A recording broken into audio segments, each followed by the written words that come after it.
ಬ್ರಹ್ಮಶ್ರೀ ಪಿತಾಮಹ ಸುಭಾಷ್ ಪತ್ರಿಜಿ ಅವರಿಗೆ ವಂದಿಸುತ್ತಾ, ಸ್ವರ್ಣಮಾಲಾ ಪತ್ರಿಜಿ ಅಮ್ಮನವರಿಗೆ ವಂದಿಸುತ್ತಾ, PSSM ಮೂಮೆಂಟ್ನ ಎಲ್ಲ ಪಿರಮಿಡ್ ಮಾಸ್ಟರ್ಗಳಿಗೆ ವಂದಿಸುತ್ತಾ, ಹರಿವಾಯು ಗುರುಗಳಿಗೆ ವಂದಿಸುತ್ತಾ, ಭಗವಂತ ನಾರಾಯಣನಿಗೆ ವಂದಿಸುತ್ತಾ, ಗ್ರ್ಯಾಂಡ್ ಮಾಸ್ಟರ್ ಪ್ರಬೋಧ ಅಚ್ಯುತ್ ಮಾಸ್ಟರ್ ಅವರಿಗೆ ವಂದಿಸುತ್ತಾ,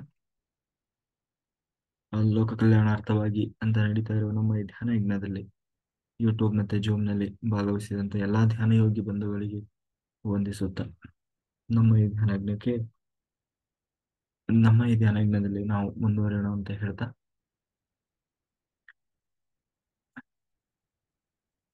ನಮ್ಮ ಈ ಧ್ಯಾನ ಯಜ್ಞಕ್ಕೆ ಸಮಸ್ತ ಬ್ರಹ್ಮಾದಿ ದೇವತೆಗಳನ್ನ, ಯಕ್ಷಗಂಧರ್ವ ಕಿನ್ನರ ನಾಗರ ಚೈತನ್ಯವನ್ನ ಆವಾಹನೆಯನ್ನು ಮಾಡೋಣ. ಮೇಲಿನ ಲೋಕಗಳ ಎಲ್ಲ ಆಸ್ಟ್ರಲ್ ಮಾಸ್ಟರ್ಸ್, ಎನ್ಲೈಟೆಡ್ ಮಾಸ್ಟರ್ಸ್ ಚೈತನ್ಯವನ್ನ ಆವಾಹನೆಯನ್ನು ಮಾಡೋಣ.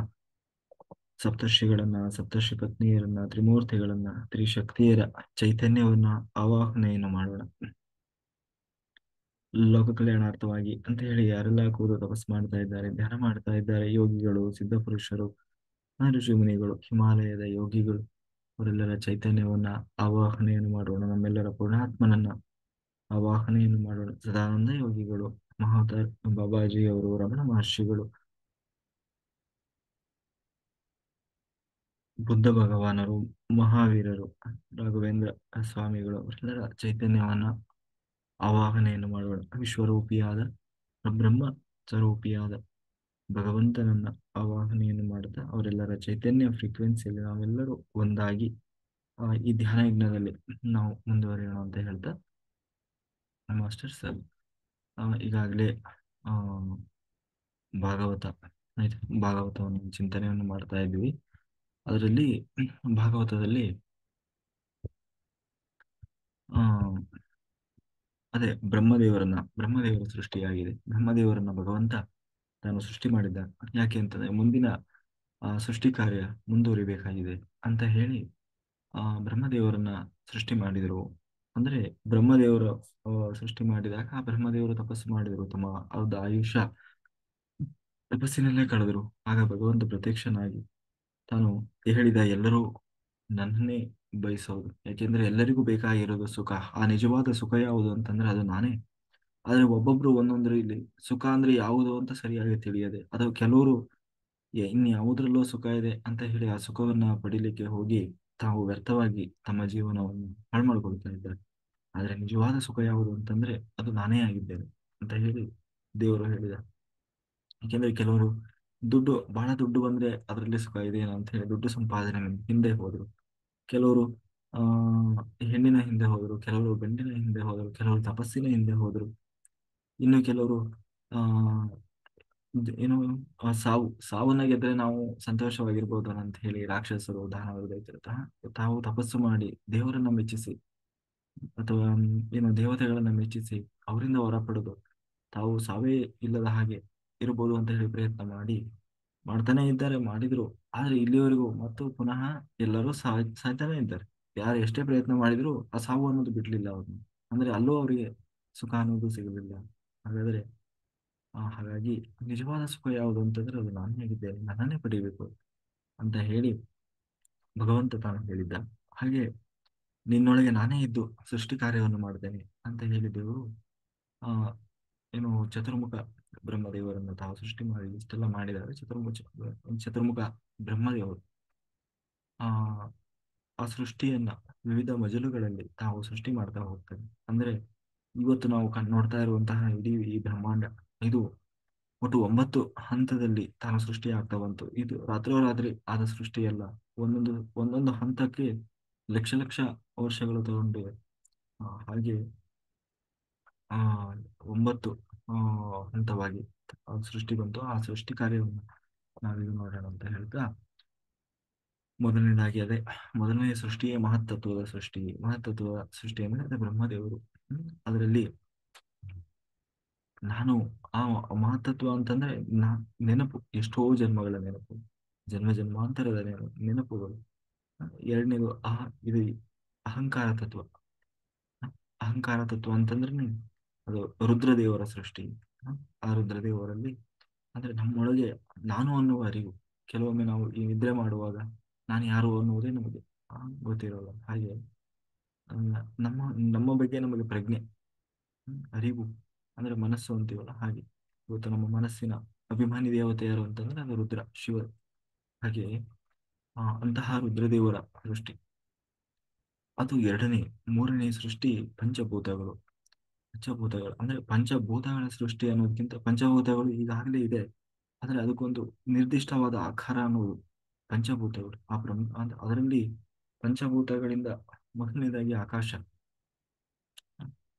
ಆ ಆ ಪಂಚ ಅಂದ್ರೆ ಆ ಆಕಾಶ, ಆ ಆಕಾಶ ಅನ್ನೋದು ಮೊದಲನೇದಾಗಿ ಹೇಗೆ ಸೃಷ್ಟಿಯಾಯಿತು ಅಂತಂದ್ರೆ ಮೊದಲು ಒಂದು ಬೌಂಡರಿ ಅನ್ನೋದು ಬಂತು.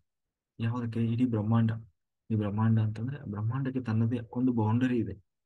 ಆ ಬೌಂಡರಿ ಅನ್ನೋದು ಬಂತು, ಅದರ ಒಳಗೆ ಖಾಲಿ ಖಾಲಿ ಜಾಗ, ಅದೇ ಆಕಾಶ.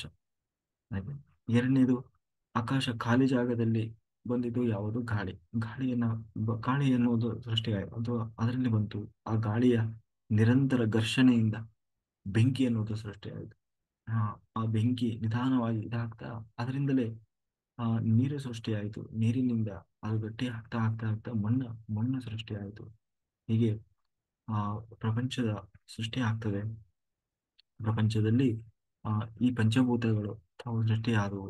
ಆದ್ರೆ ಈ ಪ್ರತಿಯೊಂದು ಆ ಏನು ಪಂಚಭೂತಗಳು ಕೂಡ, ಇದು ಕೂಡ ತನ್ನದೇ ಆದ ಒಂದು ಗುಣವನ್ನ ಹೊಂದಿದೆ. ಅಂತಂದ್ರೆ ಉದಾಹರಣೆಗೆ ಆಕಾಶ. ಆಕಾಶ ತಾವು ಶಬ್ದವನ್ನ ಗ್ರಹಿಸುವ ಶಕ್ತಿಯನ್ನ ಹೊಂದಿದೆ. ಶಬ್ದ ಶಬ್ದವನ್ನ ಗ್ರಹಿಸುವ ಶಕ್ತಿ. ಅದಕ್ಕೆ ಸರಿಯಾಗಿ ಈ ಪಂಚಭೂತಗಳು ತನ್ನದೇ ಆದ 5 ಅಂಶಗಳನ್ನ ಅಂದ್ರೆ ವಿಶೇಷ ಗುಣಗಳನ್ನ ಹೊಂದಿದೆ. ಆ ವಿಶೇಷ ಗುಣಗಳನ್ನ ಗ್ರಹಿಸಲಿಕ್ಕಾಗಿ ಅಂದ್ರೆ ನಾವು ಏನು ಇಂದ್ರಿಯಗಳು, 5 ಇಂದ್ರಿಯಗಳ ಸೃಷ್ಟಿಯಾಯಿತು. ಆಯ್ತಾ? ಅವನೇ ಜ್ಞಾನೇಂದ್ರಿಯಗಳು ಅಂತ ಹೇಳ್ತೀವಿ. ಮೊದಲನೇದಾಗಿ ಆಕಾಶ. ಆಕಾಶದಲ್ಲಿ ಇರುವಂತಹ ವಿಶೇಷ ಗುಣ ಯಾವುದು ಅಂತಂದ್ರೆ ಶಬ್ದ. ಶಬ್ದವನ್ನ ಗ್ರಹಿಸುವಂತಹ ಶಕ್ತಿ ಆಕಾಶದಲ್ಲಿದೆ. ಉದಾಹರಣೆಗೆ ನಾವೀಗ ಹೇಳಬೇಕು ಅಂತಂದ್ರೆ ಅದಕ್ಕೆ ಮಾಧ್ಯಮ ರೂಪದಲ್ಲಿ ಕೆಲಸ ಮಾಡುವುದು ಯಾವುದು ಅಂತಂದ್ರೆ ಆಕಾಶ. ಎರಡನೇದಾಗಿ ಗಾಳಿ. ಗಾಳಿಗೆ ಸ್ಪರ್ಶದ ವಿಶೇಷವಾದ ಶಕ್ತಿ ಇದೆ. ಬೆಂಕಿಗೆ ರೂಪ ಇದೆ. ನಾವು ಆಕಾಶವನ್ನ ನೋಡ್ಲಿಕ್ಕಾಗಲ್ಲ, ಖಾಲಿ ಜಾಗ ನೋಡ್ಲಿಕ್ಕಾಗಲ್ಲ. ಗಾಳಿಯನ್ನು ಕಣ್ಣಲ್ಲಿ ನೋಡ್ಲಿಕ್ಕಾಗಲ್ಲ, ಆದ್ರೆ ಬೆಂಕಿಯನ್ನು ನೋಡುವುದು ಅಂದ್ರೆ ಬೆಂಕಿಗೆ ರೂಪ ಕೊಡುವ ಶಕ್ತಿ ಇದೆ. ಇದು ನೀರು, ಅದು ರುಚಿ.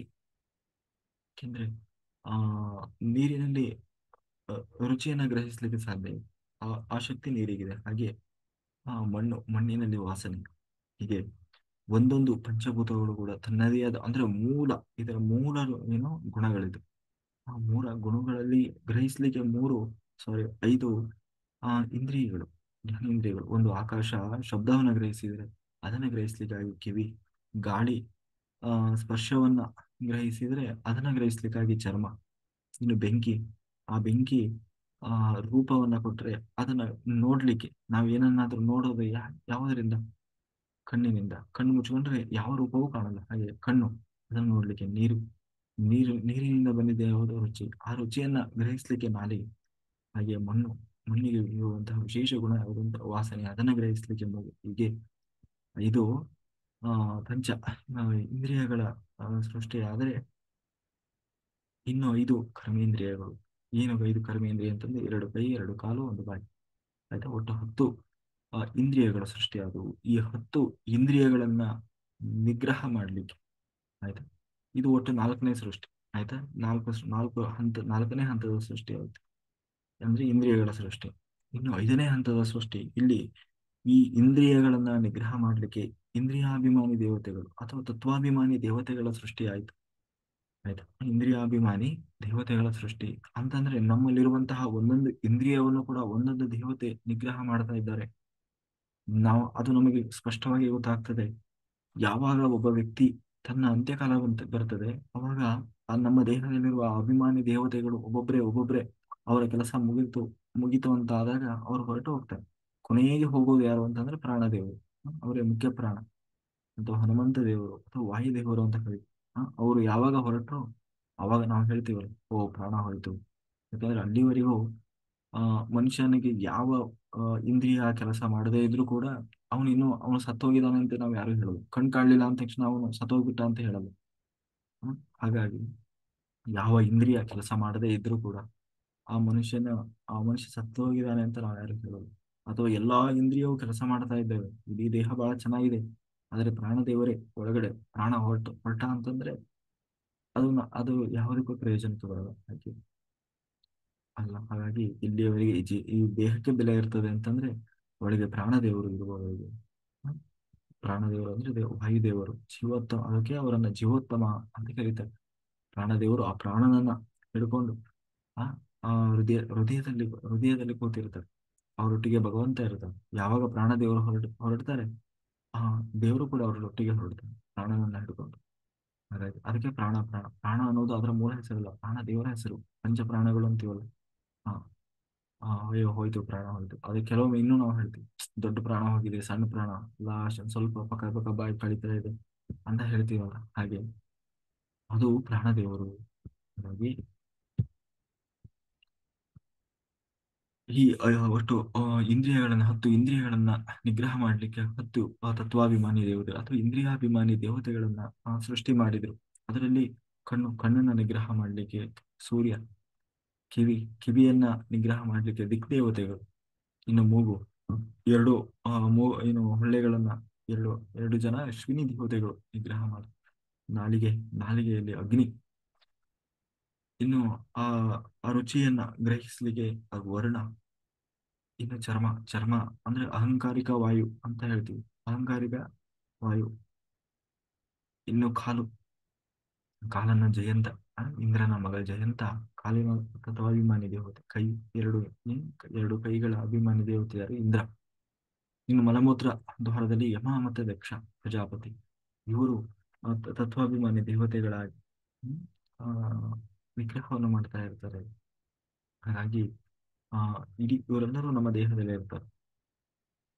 ಮನಸ್ಸನ್ನ ನಿಗ್ರಹ ಮಾಡ್ಲಿಕ್ಕೆ ರುದ್ರದೇವರು, ಈಗಾಗಲೇ ಅವರು ಸೃಷ್ಟಿಯಾಗಿದೆ ಅಲ್ವಾ, ರುದ್ರದೇವರು. ಇನ್ನು ಪ್ರಾಣವನ್ನ ಜೀವ, ಯಾರೋ ಪ್ರಾಣದೇವರು, ಜೀವನನ್ನ ಪ್ರಾಣದೇವರು ಹಿಡ್ಕೊಂಡಿರ್ತಾರೆ. ಹೀಗೆ ಇಷ್ಟು ಸೃಷ್ಟಿಯಾಗಿ ಇದು 5ನೇ ಸೃಷ್ಟಿ. ಇನ್ನು 6ನೇ ಸೃಷ್ಟಿ ಯಾವುದು ಅಂತಂದ್ರೆ ಅಜ್ಞಾನದ ಸೃಷ್ಟಿ. ಅಜ್ಞಾನ ಅಜ್ಞಾನ ಅನ್ನೋದು ಕೂಡ ಬ್ರಹ್ಮದೇವರ ಸೃಷ್ಟಿಯಲ್ಲಿ ಅದು ಒಂದು ತಪ್ಪು ತಿಳುವಳಿಕೆ. ಪ್ರತಿಯೊಂದರಲ್ಲೂ ಇವತ್ತು ಅಜ್ಞಾನ, ಅಂಧಕಾರ, ಮೋಹ, ವ್ಯಾಮೋಹ ಅಂತೀವಲ್ಲ. ಅಂದ್ರೆ ದುಃಖವನ್ನೇ ಸುಖ ಅನ್ಕೊಳ್ಳೋದು, ಅಥವಾ ಏನಂತೀವಿ, ಆ ವ್ಯಾಮೋಹದಲ್ಲಿ ಅಂದ್ರೆ ಭ್ರಮಿಸುವುದು, ಭ್ರಮಾಲೋಕದಲ್ಲಿ ಬದುಕುವುದು, ಅಥವಾ ಅಜ್ಞಾನ, ನನಗೆ ತಪ್ಪನ್ನೇ ಸರಿ ಅಂತ ಭ್ರಮಿಸುವುದು, ಅದನ್ನೇ ವಾದ ಮಾಡೋದು, ಅದನ್ನೇ ತಿಳ್ಕೊಳ್ಳೋದು, ಅದರ ಮೇಲೆ ಏನು ಅಚಲವಾದ ನಂಬಿಕೆ ಇಟ್ಟುಕೊಳ್ಳೋದು, ಅದೇ ಅಜ್ಞಾನ. ಆ, ತಿಳುವಳಿಕೆ ಇಲ್ಲದೆ ಇರುವುದು ಅಜ್ಞಾನ ಅಲ್ಲ. ಉದಾಹರಣೆಗೆ ನಾವು ಏನೋ ಓದಿಲ್ಲ, ಆಯ್ತಾ, ನಾನು ಓದಿಲ್ಲ ಸ್ವಾಮಿ, ನಾನು ಅಷ್ಟೇ ತಿಳ್ಕೊಂಡಿಲ್ಲ, ನಾನು ಅಷ್ಟು ದೊಡ್ಡವನೂ ಅಲ್ಲ. ಆದ್ರೆ ನನಗೊಂದು ಆಸೆ ಇದೆ ಒಳಗಡೆಯಿಂದ, ಯಾರಾದರೂ ಜ್ಞಾನಿಗಳು ಏನೋ ಒಂದು 4 ಒಳ್ಳೆ ವಿಷಯ ಹೇಳ್ತಾರೆ ಅಂತಂದ್ರೆ ತಿಳ್ಕೊಳ್ಬೇಕನ್ನೋ ಆಸೆ ಇದೆ, ಹಂಬಲ ಇದೆ. ಹಾ, ಇವನು ನಿಜವಾಗ್ಲೂ ಅಜ್ಞಾನಿ ಅಲ್ಲ, ಮತ್ತೆ ಅವನಲ್ಲಿ ಜ್ಞಾನ ಇಲ್ಲ ಅಷ್ಟೇ, ಆದ್ರೆ ಅವನಲ್ಲಿ ಆ ತುಡಿತ ಇದೆ.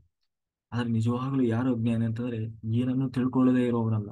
ಮತ್ತೆ ನಾನ್ ನನ್ನಷ್ಟು ಯಾರು ಎಲ್ಲ ಏನು ನಾನು ತಿಳಿದಿದ್ದೇ ಏನೋ ಸರಿಯಾದದ್ದು, ಅಥವಾ ಎಲ್ಲ ಗೊತ್ತಿದೆ ನನಗೆ, ಅಥವಾ ನಾ ಇನ್ನೊಬ್ರಿಗೆ ಹೇಳಿದ್ದನ್ನ ಯಾರು ಕೇಳಲಿಕ್ಕೆ ಸಿದ್ಧ ಇಲ್ಲ, ಅವನೇ ನಿಜವಾಗ್ಲೂ ಅಜ್ಞಾನಿ. ಅಂತಂದ್ರೆ ಅದು ತಪ್ಪೋ ಸರಿಯೋ ಗೊತ್ತಿಲ್ಲ, ಅಥವಾ ಇಲ್ಲಪ್ಪ, ಯಾರೇನಾದ್ರೂ ಹೇಳಿ, ನನಗೆ ಗೊತ್ತಿರೋದು ಇಷ್ಟೇ, ಆ, ನನಗೆಲ್ಲ ಗೊತ್ತಿದೆ. ಹಾ, ನೀವೇನು ಹೇಳೋದು ನನಗೆ, ಅಥವಾ ನೀವು ಹೇಳಿದ್ದನ್ನು ನಾನೇನು ಕೇಳೋದು, ಈ ತರ.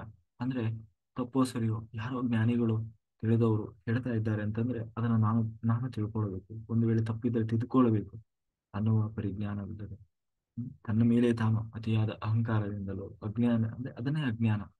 ಅಂದ್ರೆ ನನಗೆ ಗೊತ್ತಿಲ್ಲ ಅನ್ನುವುದನ್ನು ಕೂಡ ಒಪ್ಪಿಕೊಳ್ಳಲಾರದು, ಅಥವಾ ಒಂದು ವೇಳೆ ನನಗೆ ಗೊತ್ತಿದ್ದ ತಪ್ಪು ಅಂತ ಅನಿಸಿದ ಮೇಲೂ ಕೂಡ ಅದನ್ನು ತಿದ್ದುಕೊಳ್ಳಿಕ್ಕೆ ಯಾರು ಮುಂದಿಲ್ಲ, ಅವನೇ ನಿಜವಾಗ್ಲೂ ಅಜ್ಞಾನಿ. ಅವನ್ ಎಂತ ವೇದ ಶಾಸ್ತ್ರ ಪುರಾಣ ಉಪನಿಷತ್ ಏನಾದ್ರೂ ಅಧ್ಯಯನ ಮಾಡಿ ಪಂಡಿತನಾಗಿದ್ದರು, ಇನ್ನು ಅದರಲ್ಲಿ ಆ ಅವನಿಗೆ ಇನ್ನೊಬ್ರು ಹೇಳಿದ್ದನ್ನ ಅಥವಾ ಸತ್ಯವನ್ನ ಒಪ್ಪಿಕೊಳ್ಳಲಿಕ್ಕೆ ಅವನು ಸಿದ್ಧ ಇಲ್ಲ ಅಂತ ಆದ್ರೆ, ಅವನಲ್ಲಿರುವ ದೋಷವನ್ನು ಒಪ್ಪಿಕೊಳ್ಳಿಕ್ಕೆ ಸಿದ್ಧ ಇಲ್ಲ ಅಂತ ಆದ್ರೆ, ಇನ್ನೊಬ್ರು ಹೇಳಿದ್ದನ್ನ ವಿಮರ್ಶೆ ಮಾಡ್ಕೊಳ್ಳಿಕ್ಕೆ, ತನ್ನನ್ನು ತಾನು ವಿಮರ್ಶೆ ಮಾಡ್ಕೊಳ್ಳಿಕ್ಕೆ ಸಿದ್ಧ ಇಲ್ಲ ಅಂತ ಆದ್ರೆ ಅವನೇ ನಿಜವಾದ ಅಜ್ಞಾನಿ. ಹಾಗಾಗಿ ನಮಗೆ ತಿಳುವಳಿಕೆ ಇಲ್ಲ, ನಾವು ಓದಿಲ್ಲ, ಆ, ಆ, ಏನಂತೀವಿ, ಅಷ್ಟೊಂದು ಬುದ್ಧಿವಂತರಲ್ಲ ಅಂತ ಯಾರಾದ್ರೂ ಅನ್ಕೊಂಡಿದ್ರೆ ನಿಜವಾಗ್ಲೂ ಅವರು ಅಜ್ಞಾನಿಗಳಲ್ಲ. ಮತ್ತೆ ಆ ಜ್ಞಾನ ಜ್ಞಾನಿಗಳ ದಾರಿಯಲ್ಲಿ ಮೊದಲ ಹೆಜ್ಜೆಯಲ್ಲಿದ್ದಾರೆ ಅಥವಾ ಎರಡನೇ ಮೆಟ್ಟಿಲಲ್ಲಿದ್ದಾರೆ ಅಂತ ಅರ್ಥ. ಅಷ್ಟು ಬಿಟ್ರೆ ಅವರು ಅಜ್ಞಾನಿಗಳು ಅಂತ ಅರ್ಥ. ಹ್ಮ್? ಹಾಗಾಗಿ ಇಂತಹ ಅಜ್ಞಾನದ ಸೃಷ್ಟಿ, ಅದೇ ವ್ಯಾಮೋಹ.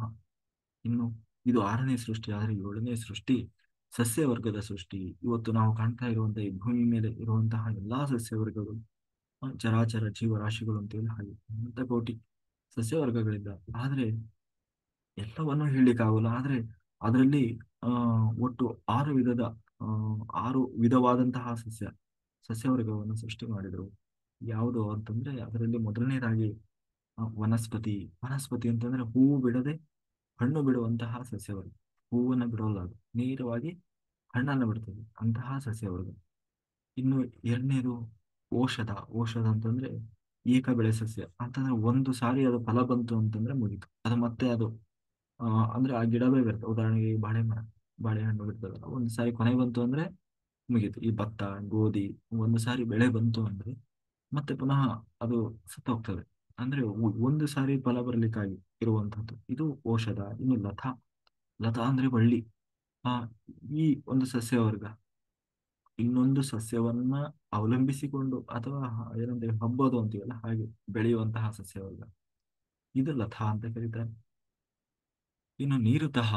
ನೀರುತಹ ಅಂತಂದ್ರೆ ತೊಗಟೆಯ ಆಕಾರದಂತಹ, ಅಂದ್ರೆ ತೊಗಟೆ ಒಳಗಡೆ ಏನೂ ಇರಲ್ಲ, ಅದ್ರ ಸುತ್ತಲೂ ತೊಗಟೆ ಅಂದ್ರೆ ಪೊಳ್ಳು ಇರ್ತದೆ, ಇಂತಹ ಸಸ್ಯವರ್ಗ. ಉದಾಹರಣೆಗೆ ಬಿದಿರು, ಆಯ್ತಾ, ಬಿದಿರು ಅಥವಾ ಈ ಪಪ್ಪಾಯ, ಈ ತರ ಕೆಲವೊಂದು ಸಸ್ಯವರ್ಗ ಬರ್ತದೆ.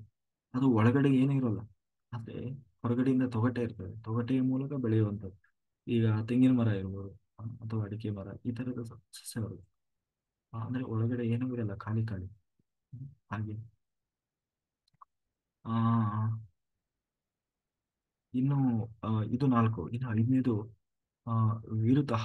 ವಿರುತಃ ಅಂತಂದ್ರೆ ಆ ಪೊದರು ಸಸ್ಯಗಳು. ಉದಾಹರಣೆಗೆ ಸಣ್ಣ ಸಣ್ಣ ಸಣ್ಣ ಕುರುಚಲು ಸಸ್ಯಗಳು ಬರ್ತವೆ. ಅಂದ್ರೆ ಅದು ದೊಡ್ಡ ಮರ ಆಗಿ ಬೆಳೆಯೋಲ್ಲ, ಆದ್ರೆ ಒಂದು ಗಿಡದ ಹೂವಿನ ಗಿಡಗಳು, ತುಳಸಿ, ಅಥವಾ ಕೆಲವೊಂದು ಈ ಬೇಲಿಯಲ್ಲೆಲ್ಲ ಬೆಳೀತದಲ್ಲ, ಆ ಆ ತರದ ಸಸ್ಯವರ್ಗ. ಅಂದ್ರೆ ಇವು ದೊಡ್ಡ ದೊಡ್ಡ ಬೃಹತ್ ಮರಗಳಾಗಿ ಬೆಳೆಯುವುದು, ಒಂದು ಸಣ್ಣ ಸಣ್ಣ ಗಿಡ, ಸಸ್ಯ ಇಷ್ಟರಲ್ಲೇ ಇರ್ತದೆ. ಆಯ್ತಾ, ಇದು ವಿರುತಃ. ಇನ್ನು ದ್ರುಮಃ. ದ್ರುಮಃ ಅಂತಂದ್ರೆ ಆ ಇನ್ನು ಆರನೇದು ದ್ರುಮಃ. ಅಂದ್ರೆ ಹೂವು ಬಿಟ್ಟು ಆ ಮೂಲಕ ಹಣ್ಣಾಗುವಂತಹ ಸಸ್ಯವರ್ಗ. ಇವು ಆ ಇದೆಲ್ಲ ಈ ತರದ ಒಂದು ಆ ಏನು ಒಟ್ಟು ಆರು ರೀತಿಯ ಸಸ್ಯವರ್ಗವನ್ನು ಭಾಗವತ ಹೇಳ್ತಾರೆ. ಅದರಲ್ಲಿ ಏನು ಬ್ರಹ್ಮದೇವರು ತಾವು ಸೃಷ್ಟಿ ಮಾಡಿದ್ರು ಅಂತ.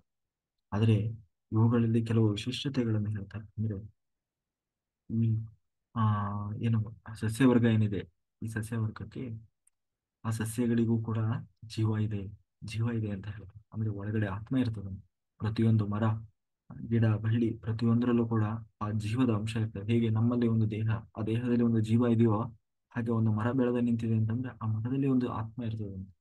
ಆದ್ರೆ ವಿಶೇಷ ಏನು ಅಂತಂದ್ರೆ ಅದಕ್ಕೆ ಆ ಅದಕ್ಕೂ ಕೂಡ ಮನಸ್ಸಿರ್ತದಂತೆ. ಅಂದ್ರೆ ಅದಕ್ಕೂ ದುಃಖ ಆಗ್ತದೆ, ಅಳು ಬರ್ತದೆ, ಅಥವಾ ಖುಷಿ ಆಗ್ತದೆ, ಅದಕ್ಕೂ ಭಾವನೆಗಳಿದೆ. ಆದ್ರೆ ಇನ್ನೊಂದೇನು ಅಂತಂದ್ರೆ ಅದಕ್ಕೆ ಈ ಜ್ಞಾನ ಅನ್ನೋದು ಬಹಳ ಕಡಿಮೆ. ಅಜ್ಞಾನದಲ್ಲಿ ಇರ್ತದೆ. ಅಜ್ಞಾನ ಅಂತಂದ್ರೆ ತಿಳುವಳಿಕೆ ಇಲ್ಲ. ಆಯ್ತಾ, ಅಂದ್ರೆ ಮೇಲಿನ ಅಜ್ಞಾನ ಅಲ್ಲ, ಆಗಲೇ ಹೇಳಿದ್ದಲ್ಲ. ಅಂದ್ರೆ ಪಾಪ ಅವರಿಗೆ ಇನ್ನು ಜಾಸ್ತಿ ಜಾಸ್ತಿ ಗೊತ್ತಿರಲ್ಲ. ಹ್ಮ್? ಏನಂತ ಬೆಳೆದಿದ್ದಾರೆ, ಅವರಿಗೆ ಏನೋ ಹಣ್ಣು ಕೊಡೋದು, ಆಮೇಲೆ ಆ ಪ್ರಕೃತಿಗೆ ತಕ್ಕ ಹಾಗೆ ತಾನು ಒಗ್ಗಿಕೊಂಡು ಬೆಳೆಯೋದು, ಅಷ್ಟೇ ಅದಕ್ಕೆ ಗೊತ್ತಿರ್ತದೆ. ಅದಕ್ಕಿಂತ ಜಾಸ್ತಿ ಏನೂ ಗೊತ್ತಿರಲ್ಲ. ಬುದ್ಧಿವಂತಿಕೆ ಇರೋದು, ಅದಕ್ಕೆ ಎಷ್ಟು ಬೇಕೋ ಅಷ್ಟು, ಬದುಕಲಿಕ್ಕೆ ಎಷ್ಟು ಬೇಕೋ ಅಷ್ಟು. ಆದ್ರೆ ಒಳಗಡೆ ಭಾವನೆಗಳಿರ್ತದೆ, ಅದಕ್ಕೂ ದುಃಖ ಆಗ್ತದೆ, ಸಂತೋಷ ಆಗ್ತದೆ, ಜೀವ ಇರ್ತದೆ. ಆ, ಅಂತಹ ಎಲ್ಲಕ್ಕಿಂತ ಹೆಚ್ಚಾಗಿ ಗಿಡಗಳ ಗಿಡಗಳು, ಮರಗಳು, ಸಸ್ಯವರ್ಗಗಳು ಎಲ್ಲ ಪುಣ್ಯಾತ್ಮ ಜೀವರು. ಇಡೀ ಲೋಕಕ್ಕೆ ಲೋಕ ಕಲ್ಯಾಣಕ್ಕಾಗಿ ಅಂತ ಬಂದವರು. ಲೋಕಕ್ಕೆ ಒಳಿತನ್ನ ಮಾಡಬೇಕು, ನನ್ನಿಂದ ಯಥಾಶಕ್ತಿ ಆ ಆ, ಜಗತ್ತಿಗೆ ಒಳಿತನ ಮಾಡಬೇಕು ಅಂತ ಹೇಳಿ ಆ ಬರುವಂತಹ ಪುಣ್ಯಾತ್ಮ ಜೀವಗಳು. ಯಾಕೆಂದ್ರೆ ಅಷ್ಟೇ ಅಲ್ಲ, ಅವುಗಳ ಇನ್ನೂ ಒಂದು ವಿಶೇಷ ಗುಣ ಏನು ಅಂತಂದ್ರೆ ಕೆಳಗಡೆನಿಂದ ಮೇಲ್ಗಡೆ ಏನನ್ನ ಸ್ವೀಕಾರ ಮಾಡ್ತಾವಂತೆ. ಕೆಳಗಡೆಯಿಂದ ಮೇಲೆ ಅಂದ್ರೆ ಮೇಲಿನಿಂದ ಕೆಳಗೆ ಅಲ್ಲ, ಕೆಳಗಡೆನಿಂದ ಮೇಲೆ. ಉದಾಹರಣೆಗೆ ಸ್ವೀಕಾರ ಮಾಡ್ತವೆ ಅಂತಂದ್ರೆ ನೀರು, ಆಹಾರ ಎಲ್ಲವನ್ನು ಕೆಳಗಡೆಯಿಂದ, ಅದರ ಮೂಲ ಇರುವುದು ಕೆಳಗಡೆ, ಬೇರು. ಆ ಬೇರಿನ ಮೂಲಕ ಆ ಮರದ ತುತ್ತ ತುದಿಯವರೆಗೆ ಇರುವಂತಹ ಎಲೆ, ರೆಂಬೆ, ಕೊಂಬೆ, ಹೂವು, ಗಿಡ, ಮರ ಏನು ಇರ್ತದಲ್ಲ, ಆ ಆ, ಅಲ್ಲಿಯವರೆಗೂ ಕೂಡ ಕೆಳಗಡೆಯಿಂದ ಮೇಲಕ್ಕೆ ಏರ್ತಾ ಹೋಗ್ತದೆ. ಈ ಶಕ್ತಿ ನಮಗಿಲ್ಲ, ನಮಗಿದೆಯಾ? ಇಲ್ಲ. ಆದ್ರೆ ಆ ಗಿಡ ಸಸ್ಯವರ್ಗಗಳಿಗಿದೆ ಅಂತ, ಅದೆಷ್ಟೇ ಎತ್ತರ ಇರಲಿ ಅಲ್ಲಿಗೂ ಕೂಡ ನೀರು ಸರಬರಾಜಾಗ್ತದೆ. ಆ ಒಂದು ಶಕ್ತಿ ಆ ಸಸ್ಯವರ್ಗಗಳಿಗಿದೆ. ಅದು ಅದು ಏನನ್ನ ಸೂಚಿಸ್ತದೆ ಅಂತಂದ್ರೆ ಅದನ್ನೇ ಹೇಳ್ತಾ ಇದ್ದಾರೆ ಅವರು. ಈ ಏನಂತೀವಿ, ಇದ್ದಷ್ಟು ದಿವಸ ಇಲ್ಲಿ ಲೋಕಕ್ಕೆ ಕಲ್ಯಾಣವನ್ನು ಮಾಡಿ ತಮ್ಮ ಅಂತ್ಯಕಾಲ ಬಂದಾಗ ಅವು ಮೇಲಕ್ಕೆ ಹೋಗುವ ಜೀವರಾಶಿಗಳು ಅಂತಂದ್ರೆ, ಅವರು ಕೆಳಗೆ ಹೋಗುವವರಲ್ಲ, ಮೇಲಕ್ಕೆ ಹೋಗುವ ಜೀವರಾಶಿಗಳು ಅಂದ್ರೆ ಮೇಲಿನ ಲೋಕಕ್ಕೆ ಹೋಗುವ ಪುಣ್ಯಾತ್ಮ ಜೀವಿಗಳು ಅನ್ನುವುದನ್ನು ಅದು ಸೂಚಿಸ್ತದಂತೆ. ಹಾಗಾಗಿ ಅದಕ್ಕೆ ಹೇಳೋದು, ಯಾವುದೇ ಒಂದು ಗಿಡ ಸಸ್ಯ ಅದಕ್ಕೆ ಅದಕ್ಕೆ ವ್ಯಕ್ತಪಡಿಸ್ಲಿಕ್ಕೆ ಅದಕ್ಕೆ ಇದಿಲ್ಲದೆ ಇರ್ಬೋದು, ಅಥವಾ ಅದರ ಒಂದು ಅದು ಕೂಡ ಸ್ಪಂದಿಸ್ತದಂತೆ. ಆದ್ರೆ ಅದನ್ನು ನಮಗೆ ಅರ್ಥ ಮಾಡ್ಕೊಳ್ಳಿಕ್ಕೆ ಏನಂತೆ ಅರ್ಥ ಮಾಡಿಕೊಳ್ಳುವ ಶಕ್ತಿ ಇರೋಲ್ಲ. ಆದ್ರೆ ಯೋಗಿಗಳು, ತಪಸ್ವಿಗಳು ಅಥವಾ ಅದರ ಬಗ್ಗೆ ಅರಿವು ಇದ್ದಂಥವ್ರು ಅದನ್ನ ಆ, ಏನಂತೀವಿ ಅದರ ಒಂದು ಸ್ಪಂದನೆಯನ್ನ ಅರ್ಥ ಮಾಡ್ಕೊಳ್ತಾರೆ. ಕೆಲವೊಮ್ಮೆ ಅದು ಏನೊಂದು ಏನಂತ ಗಾಳಿ ಇಲ್ಲದೆ ಕೆಲವೊಮ್ಮೆ ಏನಂತೀವಿ, ಈಗ ಗಿಡಗಳೆಲ್ಲ ಏನು ಎಲೆಗಳೆಲ್ಲ ಶೇಕ್ ಆಗ್ತಾ ಇದ್ವು, ಈ ತರ ಎಲ್ಲ ಹೇಳ್ತೀವಲ್ಲ, ಬೀಸೋದು. ಒಟ್ಟಿನಲ್ಲಿ ನಾವೇನಾದ್ರೂ ಅದಕ್ಕೆ ಹೇಳಿದ್ರೆ ಅದಕ್ಕೆ ಅದನ್ನ ಸ್ವೀಕಾರ ಮಾಡ್ತದಂತೆ, ಅಂದ್ರೆ ಕೇಳಿಸ್ಕೊಳ್ತದೆ, ಅಥವಾ ಅದಕ್ಕೂ ಕೂಡ ಆ ಭಾವನೆಗಳನ್ನ ವ್ಯಕ್ತಪಡಿಸ್ತದೆ. ಆದ್ರೆ ಅದರ ಭಾಷೆ ನಮಗೆ ಅರ್ಥ ಆಗಲ್ಲ. ಅದನ್ನು ಏನಂತೀವಿ ಸ್ವೀಕಾರ ಮಾಡುವಷ್ಟು ಇದು ನಮಗಿರಲ್ಲ. ಹಾಗಾಗಿ ಅದಕ್ಕೆ ಯಾವ ಸಸ್ಯವರ್ಗವನ್ನು ಅನಾವಶ್ಯಕವಾಗಿ ಹಿಂಸೆ ಮಾಡಬಾರದು. ಅವುಗಳಿಗೂ ಜೀವ ಇದೆ, ಅವುಗಳಿಗೂ ಭಾವನೆ ಇದೆ, ಅವುಗಳಿಗೂ ನೋವಾಗ್ತದೆ. ಸಾಧ್ಯವಾದಷ್ಟು ಅವುಗಳಿಗೆ ನಮ್ಮಿಂದ ಎಷ್ಟು, ಯಾಕಂದ್ರೆ ಅವರು ಬಂದಿದ್ದೇ ಪುಣ್ಯಾತ್ಮ ಜೀವಿಗಳು, ಪುಣ್ಯ ಜೀವಿಗಳು, ಲೋಕಕ್ಕೆ ಒಳಿತನ ಮಾಡ್ಲಿಕ್ಕಾಗಿ. ಹಾಗಾಗಿ ಆದಷ್ಟು ನಾವು ಅವರಿಗೆ ತೊಂದರೆಯನ್ನು ಕೊಡದೆ ಸಾಧ್ಯವಾದ್ರೆ ನೀರನ್ನ ಹಾಕಿ ಅಥವಾ ಅವರಿಗೆ ಏನೋ ಪೋಷಣೆಗಾಗಿ ಗೊಬ್ಬರ ಈ ತರದ್ ಏನಾದರೂ ಹಾಕಿ ಅವರಿಗೆ ಸಹಾಯ ಮಾಡಬೇಕೆ ಹೊರತು ನಾವು ಆದಷ್ಟು ಏನೋ ದೊಡ್ಡ ಕಾರ್ಯಕ್ರಮ ಮಾಡ್ತೀನಿ ಅಂತ ಹೇಳಿ ಇಡೀ ಮರನೇ ಬೋಳಿಸ್ಬಿಡೋದು. ಅಂದ್ರೆ ತೋರಣ ಮಾಡ್ಲಿಕ್ಕೆ ಆಯ್ತಾ, ಹೀಗೆಲ್ಲ ಮಾಡೋದಲ್ಲ. ಅಥವಾ ಯಾವ ಏನಕ್ಕಾದ್ರೂ ಅಷ್ಟೇ. ಆ, ಆದಷ್ಟು ಆ ಜೀವಿಗಳನ್ನ ನಮ್ಮ ಸ್ವಾರ್ಥಕ್ಕಾಗಿ ಹಿಂಸೆ ಮಾಡಲು ಆ, ಅವರಿಗೆ ನಾವು ಆ, ಬೆಲೆ ಕೊಡಬೇಕು ಅಂತ ಹೇಳ್ತೀವಿ. ಇನ್ನು ಓ, ಎಂಟನೇ ಆ ಸೃಷ್ಟಿ ಯಾವುದು ಅಂತಂದ್ರೆ ಪ್ರಾಣಿಗಳ ಸೃಷ್ಟಿ. ಒಟ್ಟು 28 ವಿಧದ ಪ್ರಾಣಿಗಳನ್ನ, ಜೀವಕುಲವನ್ನ ಹೇಳ್ತಾರೆ. ಇವತ್ತು ನಾವು ನೋಡ್ತೀವಲ್ಲ, ವಿಚಿತ್ರ ವಿಚಿತ್ರ ರೀತಿಯ ಪ್ರಾಣಿಗಳಿರ್ತವೆ. Like ತೆವಳುವ ಪ್ರಾಣಿಗಳಿರ್ತದೆ. ಹೀಗೆ ತೆವಳುವ ಪ್ರಾಣಿಗಳಿರ್ಬೋದು, ಸುತ್ತಾಡುವ ಪ್ರಾಣಿಗಳು. ಆಮೇಲೆ ಒಂದೊಂದು ರೀತಿಯ ತನ್ನ ಆ, ಆಹಾರ ಪದ್ಧತಿ ಇರ್ಬೋದು, ತನ್ನ ಬದುಕುವ ಶೈಲಿ ಇರಬಹುದು, ತನ್ನ ವಾತಾವರಣ, ಹ್ಮ್, ಪ್ರತಿಯೊಂದು ಅದರದೇ ಆದ ಒಂದು ವಿಶೇಷ ಗುಣಗಳನ್ನ ಹೊಂದಿರ್ತವೆ. ಹೀಗೆ ಒಟ್ಟು 28 ವಿಧದ ಪ್ರಾಣಿಗಳನ್ನ ಹೇಳ್ತಾರೆ. ಎಲ್ಲ ಆ, ಏನು ಹೇಳಲಿಕ್ಕಾಗದೇ ಇದ್ರು ಕೂಡ ನಾರ್ಮಲ್ ಆಗಿ ಸಾಮಾನ್ಯವಾಗಿ ಎಲ್ಲಾ ಪ್ರಾಣಿಗಳ ಲಕ್ಷಣ ಏನು ಅಂತಂದ್ರೆ ಪ್ರತಿಯೊಂದು ಜೀವಿಯಲ್ಲೂ ಕೂಡ ಆತ್ಮ ಇರ್ತದೆ. ಅಂದ್ರೆ ಚೈತನ್ಯ ಅನ್ನೋದು ಇರ್ತದೆ, ಚೇತನ. ಅಂದ್ರೆ ನಮ್ಮೊಳಗೆ ಹೇಗೆ ಈ ದೇಹದಲ್ಲಿ ಆ ಆತ್ಮ ಅನ್ನೋದಿದೆ, ಹಾಗೆ ಪ್ರಾಣಿಗಳ ದೇಹದಲ್ಲೂ ಕೂಡ ಆತ್ಮ ಅನ್ನೋದು ಇರ್ತದೆ. ಅವುಗಳಿಗೂ ಕೂಡ ಮನಸ್ಸಿದೆ. ಹಾ ಅಷ್ಟೇ ಅಲ್ಲ, ಅವು ಕೂಡ ಬುದ್ಧಿ ಇರ್ತದೆ. ಬುದ್ಧಿ ಇರ್ತದೆ. ಬುದ್ಧಿ ಅಂತಂದ್ರೆ ಆ ಬುದ್ಧಿ ಎಷ್ಟಿರ್ತದೆ ಅಂತಂದ್ರೆ ಅವು ಹೊಟ್ಟೆಪಾಡಿಗೆ ಎಷ್ಟು ಬೇಕೋ ಅಷ್ಟು, ಅವುಗಳಿಗೆ ಏನಂದ್ರೆ ಬದುಕಲಿಕ್ಕೆ ಎಷ್ಟು ಬೇಕೋ, ಅವುಗಳ ಸಂತಾನೋತ್ಪತ್ತಿ ರಕ್ಷಣೆ ಮಾಡ್ಕೊಳ್ಳಿಕ್ಕೆ ಎಷ್ಟು ಅವಶ್ಯಕತೆ ಇದೆಯೋ ಅಷ್ಟು ಬುದ್ಧಿ ಅವುಗಳಿಗೆ ಇರ್ತದೆ. ಅದಕ್ಕಿಂತ ಜಾಸ್ತಿ ಬುದ್ಧಿ, ತಿಳುವಳಿಕೆ, ಅರಿವು ಆ ಪ್ರಾಣಿ ಪಕ್ಷಿಗಳಿಗೆ ಇರುವುದಿಲ್ಲ. ಹ್ಮ್ ಹಾಗಾಗಿ ಆ ಆ ಪ್ರಾಣಿಗಳಿಗೂ ಕೂಡ ನೋವಾಗ್ತದಂತೆ, ಅಳು ಬರ್ತದಂತೆ, ದುಃಖ ಆಗ್ತದಂತೆ. ಆದ್ರೆ ಕೆಲವೊಮ್ಮೆ ಅದು ಆ ಏನಂತೀವಿ ವ್ಯಕ್ತಪಡಿಸ್ತದೆ, ಆದ್ರೆ ಅದರ ಭಾಷೆ ನಮಗೆ ಅರ್ಥ ಆಗದೇ ಇಲ್ಲ. ಅವುಗಳು ಕೂಡ ಕಣ್ಣೀರು ಹಾಕ್ತವೆ. ಆ, ಆದ್ರೆ ದೇವರ ಜ್ಞಾನ ಅಥವಾ ಇವತ್ತು ಏನಂತೀವಿ ಬಹಳ ದೊಡ್ಡ ದೊಡ್ಡ ಜ್ಞಾನ ಅಂತೀವಿ, ಅಂದ್ರೆ ತಮ್ಮ ಹೊಟ್ಟೆಪಾಡು, ತಮ್ಮ ಆಹಾರ, ಮತ್ತೆ ಅವರ ಸಂತಾನ, ಅಷ್ಟಕ್ಕೆ ಮಾತ್ರ ಅವುಗಳಿಗೆ ಜ್ಞಾನ ಇರ್ತದೆ. ಅದಕ್ಕಿಂತ ಹೆಚ್ಚಿನ ಜ್ಞಾನ ಆ ಪಶು ಪಕ್ಷಿ ಪ್ರಾಣಿಗಳಿಗೆ ಇರೋದಿಲ್ಲ ಅಂತ ಹೇಳ್ತಾ. ಆದ್ರೆ ಆದಷ್ಟು ಹಾಗಾಗಿ ಯಾವ ಪಶು ಪಕ್ಷಿ ಪ್ರಾಣಿಗಳನ್ನು ಕೂಡ ಅನಾವಶ್ಯಕವಾಗಿ ಹಿಂಸೆ ಮಾಡಬಾರದು. ಅವುಗಳಿಗೂ ಕೂಡ ನೋವಾಗ್ತದೆ, ಅವುಗಳಿಗೂ ಕೂಡ ಹಿಂಸೆ ಆಗ್ತದೆ, ವೇದನೆ ಆಗ್ತದೆ, ಅವುಗಳು ಕೂಡ ದುಃಖ ಪಡ್ತವೆ. ಹಾಗಾಗಿ ಆ ಅವುಗಳನ್ನು ಕೂಡ ನಾವು ಚೆನ್ನಾಗಿ ನೋಡ್ಕೊಳ್ಬೇಕು. ಎಲ್ಲಕ್ಕಿಂತ ಹೆಚ್ಚಾಗಿ ಅವುಗಳಲ್ಲಿ ಇರುವ ಒಂದು ವಿಶೇಷ ಗುಣ ಯಾವುದು ಅಂತಂದ್ರೆ ಅಡ್ಡಲಾಗಿ ಬೆಳಿತವೆ. ಅಡ್ಡಲಾಗಿ ಬೆಳಿತವೆ. ಅವು ತಿಂದ ಆಹಾರ ಆಹಾರವು ಕೂಡ ಅಡ್ಡಲಾಗಿ ಸಂಚಾರ ಮಾಡ್ತದೆ. ಉದಾಹರಣೆಗೆ ನೋಡಿ, ಎಲ್ಲಾ ಪ್ರಾಣಿ ಪಕ್ಷಿಗಳು ಅಡ್ಡಾಗಿರ್ತವೆ, ಅವು ಓಡಾಡೋದು ಕೂಡ ಅಡ್ಡಾಗಿ ಓಡಾಡ್ತವೆ. ಜೊತೆಗೆ ಆ ಈ ಕಡೆ ತಿಂದ್ರೆ ಈ ಕಡೆ ಹೊರಗೆ ಹಾಕ್ತವೆ. ಅಂದ್ರೆ ಆ ಆಹಾರ ಅನ್ನೋದು ಪ್ರತಿಯೊಂದು ಕೂಡ ಈಗ ಗಿಡ ಮರ ಬಳ್ಳಿಗೆ ಕೆಳಗಿನಿಂದ ಮೇಲುಗಡೆಗೆ ಹೇಳ್ತದೆ, ಪ್ರಾಣಿಗಳಿಗೆ ಅಡ್ಡಾಗಿ ಸಂಚಾರ ಆಗ್ತದೆ. ಆ ಇದು ಏನನ್ನ ಸೂಚಿಸ್ತದೆ ಅಂತಂದ್ರೆ, ಅವು ಮೇಲಕ್ಕೂ ಹೋಗಲ್ಲ ಕೆಳಗಕ್ಕೂ ಹೋಗಲ್ಲ. ಯಾವುದೋ ಕರ್ಮ ಕಾರಣದಿಂದ ಅಥವಾ ಆ ಆತ್ಮಕ್ಕೆ ಎಕ್ಸ್ಪೀರಿಯನ್ಸ್ ಕಾರಣದಿಂದಲೋ ಆ ಜನ್ಮದಲ್ಲಿ ಅವು ಏನೋ ಅವು ಬದುಕ್ತಾ ಇರ್ತವೆ. ಆದ್ರೆ ಅದರಿಂದ ಪುಣ್ಯವೂ ಬರಲ್ಲ, ಪಾಪವೂ ಬರಲ್ಲ, ಅದಕ್ಕೆ ಮೇಲಕ್ಕೂ ಹೋಗಲ್ಲ ಕೆಳಗೂ ಹೋಗಲ್ಲ. ಅಂದ್ರೆ ಅದೊಂದು ಎಕ್ಸ್ಪೀರಿಯನ್ಸ್ ಅಷ್ಟೇ. ಅದಕ್ಕೆ ಅಥವಾ ಅದರ ಕರ್ಮ ಕಳ್ಕೊಳ್ಳಿಕ್ಕೆ ಆ ಜೀವ ತಾನು ಬಂದಿದ್ದಾನೆ ಅನ್ನುವುದನ್ನ ಅದು ಸೂಚಿಸ್ತದಂತೆ. ಉದಾಹರಣೆಗೆ ಈಗ ಸಿಂಹ, ಹುಲಿ ಅವು ಪ್ರಾಣಿಗಳನ್ನ ಕೊಂದು ತಿಂತದಲ್ಲ, ಅದರಿಂದ ಪಾಪ ಬರ್ತದ ಅಂದ್ರೆ ಇಲ್ಲ. ಅದು ಪ್ರಕೃತಿಯ ಧರ್ಮ. ಅಂದ್ರೆ ದೇವರು ಅದನ್ನ ಸೃಷ್ಟಿ ಮಾಡಿದ್ದೇ ಹಾಗೆ. ಅದು ಬದುಕಬೇಕು ಅಂತಂದ್ರೆ ಅದು ಮಾಂಸ ತಿಂದೇ ಬದುಕಬೇಕು. ಅದು ದೇವರ ಸೃಷ್ಟಿ. ಹಾಗಾಗಿ ಅದು ಹೊಟ್ಟೆಪಾಡಿಗಾಗಿ ಅಂತ ಹೇಳಿ ಕೊಂದು ತಿಂದ್ರೆ ಅದರಿಂದ ಆ ಹುಲಿಗೆ ಪಾಪ ಬರೋಲ್ಲ, ಆ ಸಿಂಹಕ್ಕೆ ಪಾಪ ಬರೋಲ್ಲ. ಹಾಗಂತ ಹೇಳಿ ಒಂದು ಹಸು ಹಾಲು ಕೊಡ್ತದೆ, ಅಥವಾ ಒಂದು ನಾಯಿ ಬಹಳ ನಿಯತ್ತಿನಿಂದ ಎಲ್ಲರಿಗೂ ಮನೆಯವ್ರನ್ನೆಲ್ಲ ರಕ್ಷಣೆ ಮಾಡ್ತದೆ, ಕಾವಲು ಕಾಯ್ತದೆ, ಹಾಗಂತ ಹೇಳಿ ಅದಕ್ಕೆ ಪುಣ್ಯ ಬರ್ತದ? ಖಂಡಿತ ಪುಣ್ಯ ಬರಲ್ಲ. ಅದರ ಸ್ವಭಾವ ಅದು. ದೇವರು ಅದಕ್ಕೆ ಆ ಸ್ವಭಾವ ಕೊಟ್ಟಿದ್ದಾನೆ, ಅದರ ಸ್ವಭಾವದ ಹಾಗೆ ಅದು ಬದುಕ್ತಾ ಇದೆ. ಹಾಲು ಹಸು ಹಾಲು ಕೊಡ್ತದೆ, ಅದರಿಂದ ಪುಣ್ಯ ಬರ್ತದ ಆ ಹಸುವಿಗೆ? ಖಂಡಿತ ಇಲ್ಲ. ಯಾಕಂದ್ರೆ ಅದರ ಸ್ವಭಾವ ಅದು. ಹಾಲು ಕೊಡುವುದು ಅದರ ಧರ್ಮ, ಸ್ವಭಾವ. ಅದರ ಹಾಲು ಕೊಡ್ತದೆ, ಅದರಲ್ಲಿ ವಿಶೇಷವಾಗಿ ಅಂತ ಹೇಳಿ ಏನು ಅದು ಕೊಡ್ಲಿಕ್ಕೆ. ಹಾಗಾಗಿ ಅವುಗೆ ಪಾಪವೂ ಇಲ್ಲ, ಪುಣ್ಯವೂ ಇಲ್ಲ. ಅವು ಮೇಲಕ್ಕೂ ಹೋಗುವಲ್ಲ, ಕೆಳಕ್ಕೂ ಹೋಗುವಲ್ಲ. ಹ್ಮ್ ಅಂತ ಹೇಳ್ತಾ ಇದು 8ನೇ ಸೃಷ್ಟಿ, ಪ್ರಾಣಿಗಳ ಸೃಷ್ಟಿ. ಇನ್ನು 9ನೇ ಸೃಷ್ಟಿ ಅದೇ ಈ ಮನುಷ್ಯನ ಸೃಷ್ಟಿ. ಯಾಕೆಂದ್ರೆ ಇವತ್ತು ನಾವೇನು ಕಾಣ್ತಾ ಇದ್ದೇವಲ್ಲ, ಈ ಮನುಷ್ಯ, ಆ ಈ ಮನುಷ್ಯನ ಸೃಷ್ಟಿ. ಈ ಮನುಷ್ಯನಿಗೆ ಜ್ಞಾನವೂ ಇದೆ, ಒಳಗಡೆ ಚೈತನ್ಯ ಇದೆ, ಬುದ್ಧಿ ಇದೆ, ಜ್ಞಾನ ಇದೆ. ಎಂತಹ ಜ್ಞಾನ ಅಂತಂದ್ರೆ ಇಡೀ ಬ್ರಹ್ಮಾಂಡದ ರಹಸ್ಯವನ್ನ ತಿಳಿದುಕೊಳ್ಳುವ ಜ್ಞಾನ ಇದೆ. ಆ ಬ್ರಹ್ಮಾಂಡವನ್ನು ಸೃಷ್ಟಿ ಮಾಡಿದಂತಹ ಭಗವಂತನ ಅರಿವು ಇರುವುದು ಕೇವಲ ಈ ಮನುಷ್ಯ ಜನ್ಮಕ್ಕೆ ಮಾತ್ರ, ಮನುಷ್ಯ ಜೀವಿಗೆ ಮಾತ್ರ. ದೇವರು ಅನ್ನೋನೊಬ್ಬ ಇದ್ದಾನೆ. ಆ ದೇವರನ್ನ ಪಡೆಯುವ ಪರಿ ಮತ್ತೆ ಮಾರ್ಗ, ಪ್ರತಿಯೊಂದು ಕೂಡ ಸಾಧನೆಯ ದಾರಿ, ಅದು ಗೊತ್ತಾಗೋದು ಈ ಮನುಷ್ಯ ಜನ್ಮದಲ್ಲಿ ಮಾತ್ರ.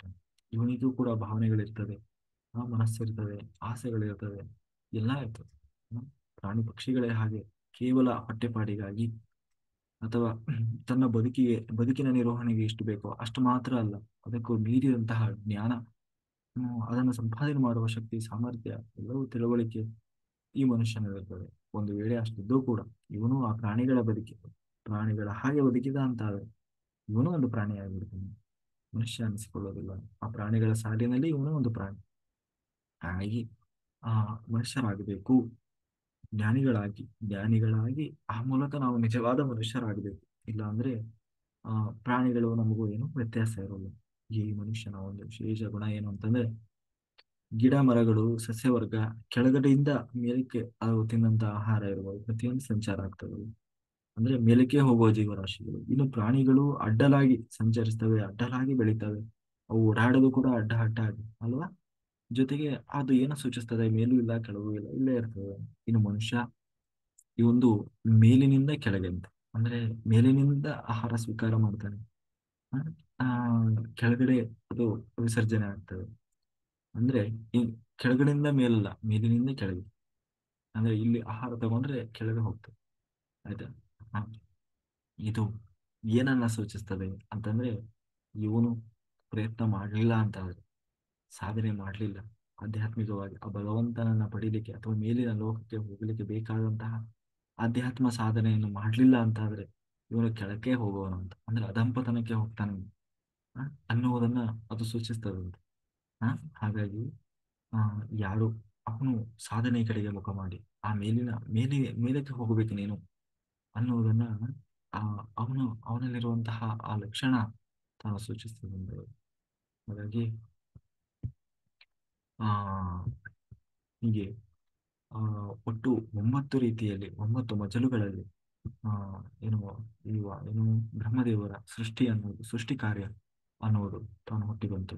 ಆದ್ರೆ ಆ ಇಷ್ಟೆಲ್ಲ ಸೃಷ್ಟಿ ಆಯ್ತು, ಆದ್ರೆ ಮನುಷ್ಯನ ಸೃಷ್ಟಿ ಆಗ್ಬೇಕಲ್ಲ.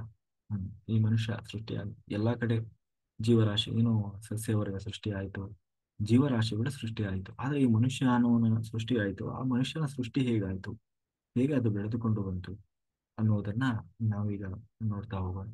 ಮೊದಲನೇದಾಗಿ ಏನಂತೀವಿ, ಆ ಸನಕ ಸುನಂದ ಅಂತ ಹೇಳಿ ಸನಕಾದಿಗಳನ್ನ ಸೃಷ್ಟಿ ಮಾಡಿದ್ರು. ಮೊದಲ ಸೃಷ್ಟಿ ಇದು ಮನುಷ್ಯರಲ್ಲಿ, ಅಥವಾ ಮನುಷ್ಯ ಜನ್ಮ, ಮನುಷ್ಯ ಜೀವಗಳಲ್ಲಿ ಸನಕಾದಿಗಳ ಸೃಷ್ಟಿ ಆಯಿತು. 4 ಜನ, ಏನು ಸನಕ ಸುನಂದ ಅಂತ ಹೇಳಿ ಬರ್ತಾರೆ. ಅವರು 4 ಜನ ಸೃಷ್ಟಿ, ಅವರನ್ನು ಸೃಷ್ಟಿ ಮಾಡಿ ಬ್ರಹ್ಮದೇವರು ಹೇಳಿದ್ರು, ನೋಡ್ರಪ್ಪ, ನಿಮ್ಮಿಂದ ಸೃಷ್ಟಿ ಕಾರ್ಯ ಮುಂದುವರಿಬೇಕಾಗಿದೆ. ಅಂದ್ರೆ ಆ ಏನಂತೀವಿ, ಜನಸಂಖ್ಯೆ ಬೆಳಿಬೇಕು, ಪ್ರಜಾಭಿವೃದ್ಧಿ ಆಗಬೇಕಾಗಿದೆ ಅಂತ ಹೇಳಿದ್ರೆ, ಆ ಆ ಸನಕ ಸುನಂದಿಗಳು ಮೊದಲೇ ಮಹಾ ಜ್ಞಾನಿಗಳಾಗಿದ್ರು. ಅವರು ಹೇಳಿದ್ರು, ನಮಗೆ ಈ ಸಂಸಾರದ ಉಸಾಪರಿಯೇ ಬೇಡ, ನಾವು ಬ್ರಹ್ಮಚಾರಿಗಳಾಗಿಬಿಡ್ತೀವಿ, ನಮಗೆ ಭಗವಂತನನ್ನ ಪಡಿಬೇಕು ಅಂತ ಹೇಳಿ ಹೊರಟೋಗ್ಬಿಟ್ರು. ನಮಗೆ ಬೇಡ, ಈ ಸಂಸಾರಕ್ಕೆ ಬರೋಲ್ಲ ನಾವು ಅಂತ ಹೇಳಿ. ಅದಕ್ಕೆ ಬಹಳ ಸಿಟ್ಟು ಬಂತು. ಯಾರಿಗೆ? ಬ್ರಹ್ಮದೇವರಿಗೆ. ಇವ್ರೇನಿವರಪ್ಪ, ನನ್ನ ಮಕ್ಕಳು ನಾನು ಹೇಳಿದ್ದೆ ಕೇಳಂಗಿಲ್ಲಲ್ಲಪ್ಪ ಇವರು, ಹೋದ್ರೆ ಹೋಗ್ಲಿ, ನೀವು ಹೋದ್ರೆ ಏನಾಯ್ತು ಅಂತ ಹೇಳಿ ಸಿಟ್ಟು ಮಾಡಿದ್ರು. ಆ ಕೋಪ ರೌದ್ರ ರೂಪದಿಂದ ಒಬ್ಬನನ್ನು ಸೃಷ್ಟಿ ಮಾಡಿದ್ರು. ಅವನಿಗೆ ರುದ್ರ, ಅಂದ್ರೆ ಶಿವ ಅಂತೀವಲ್ಲ, ಆ ರುದ್ರದೇವರ ಸೃಷ್ಟಿ ಆಯ್ತು.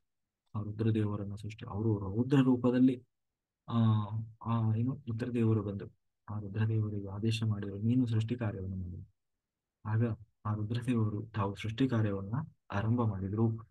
ಆ ಎಂತಹ ಸೃಷ್ಟಿ ಅಂತಂದ್ರೆ, ಅದು ರುದ್ರದೇವರ ಸೃಷ್ಟಿ ಅಂತಂದ್ರೆ, ಎಲ್ಲಾ ಕಡೆ ಭೂತ ಪೇತ ಪಿಚಾಚಿಗಳನ್ನ ಸೃಷ್ಟಿ ಮಾಡಿಬಿಟ್ರು.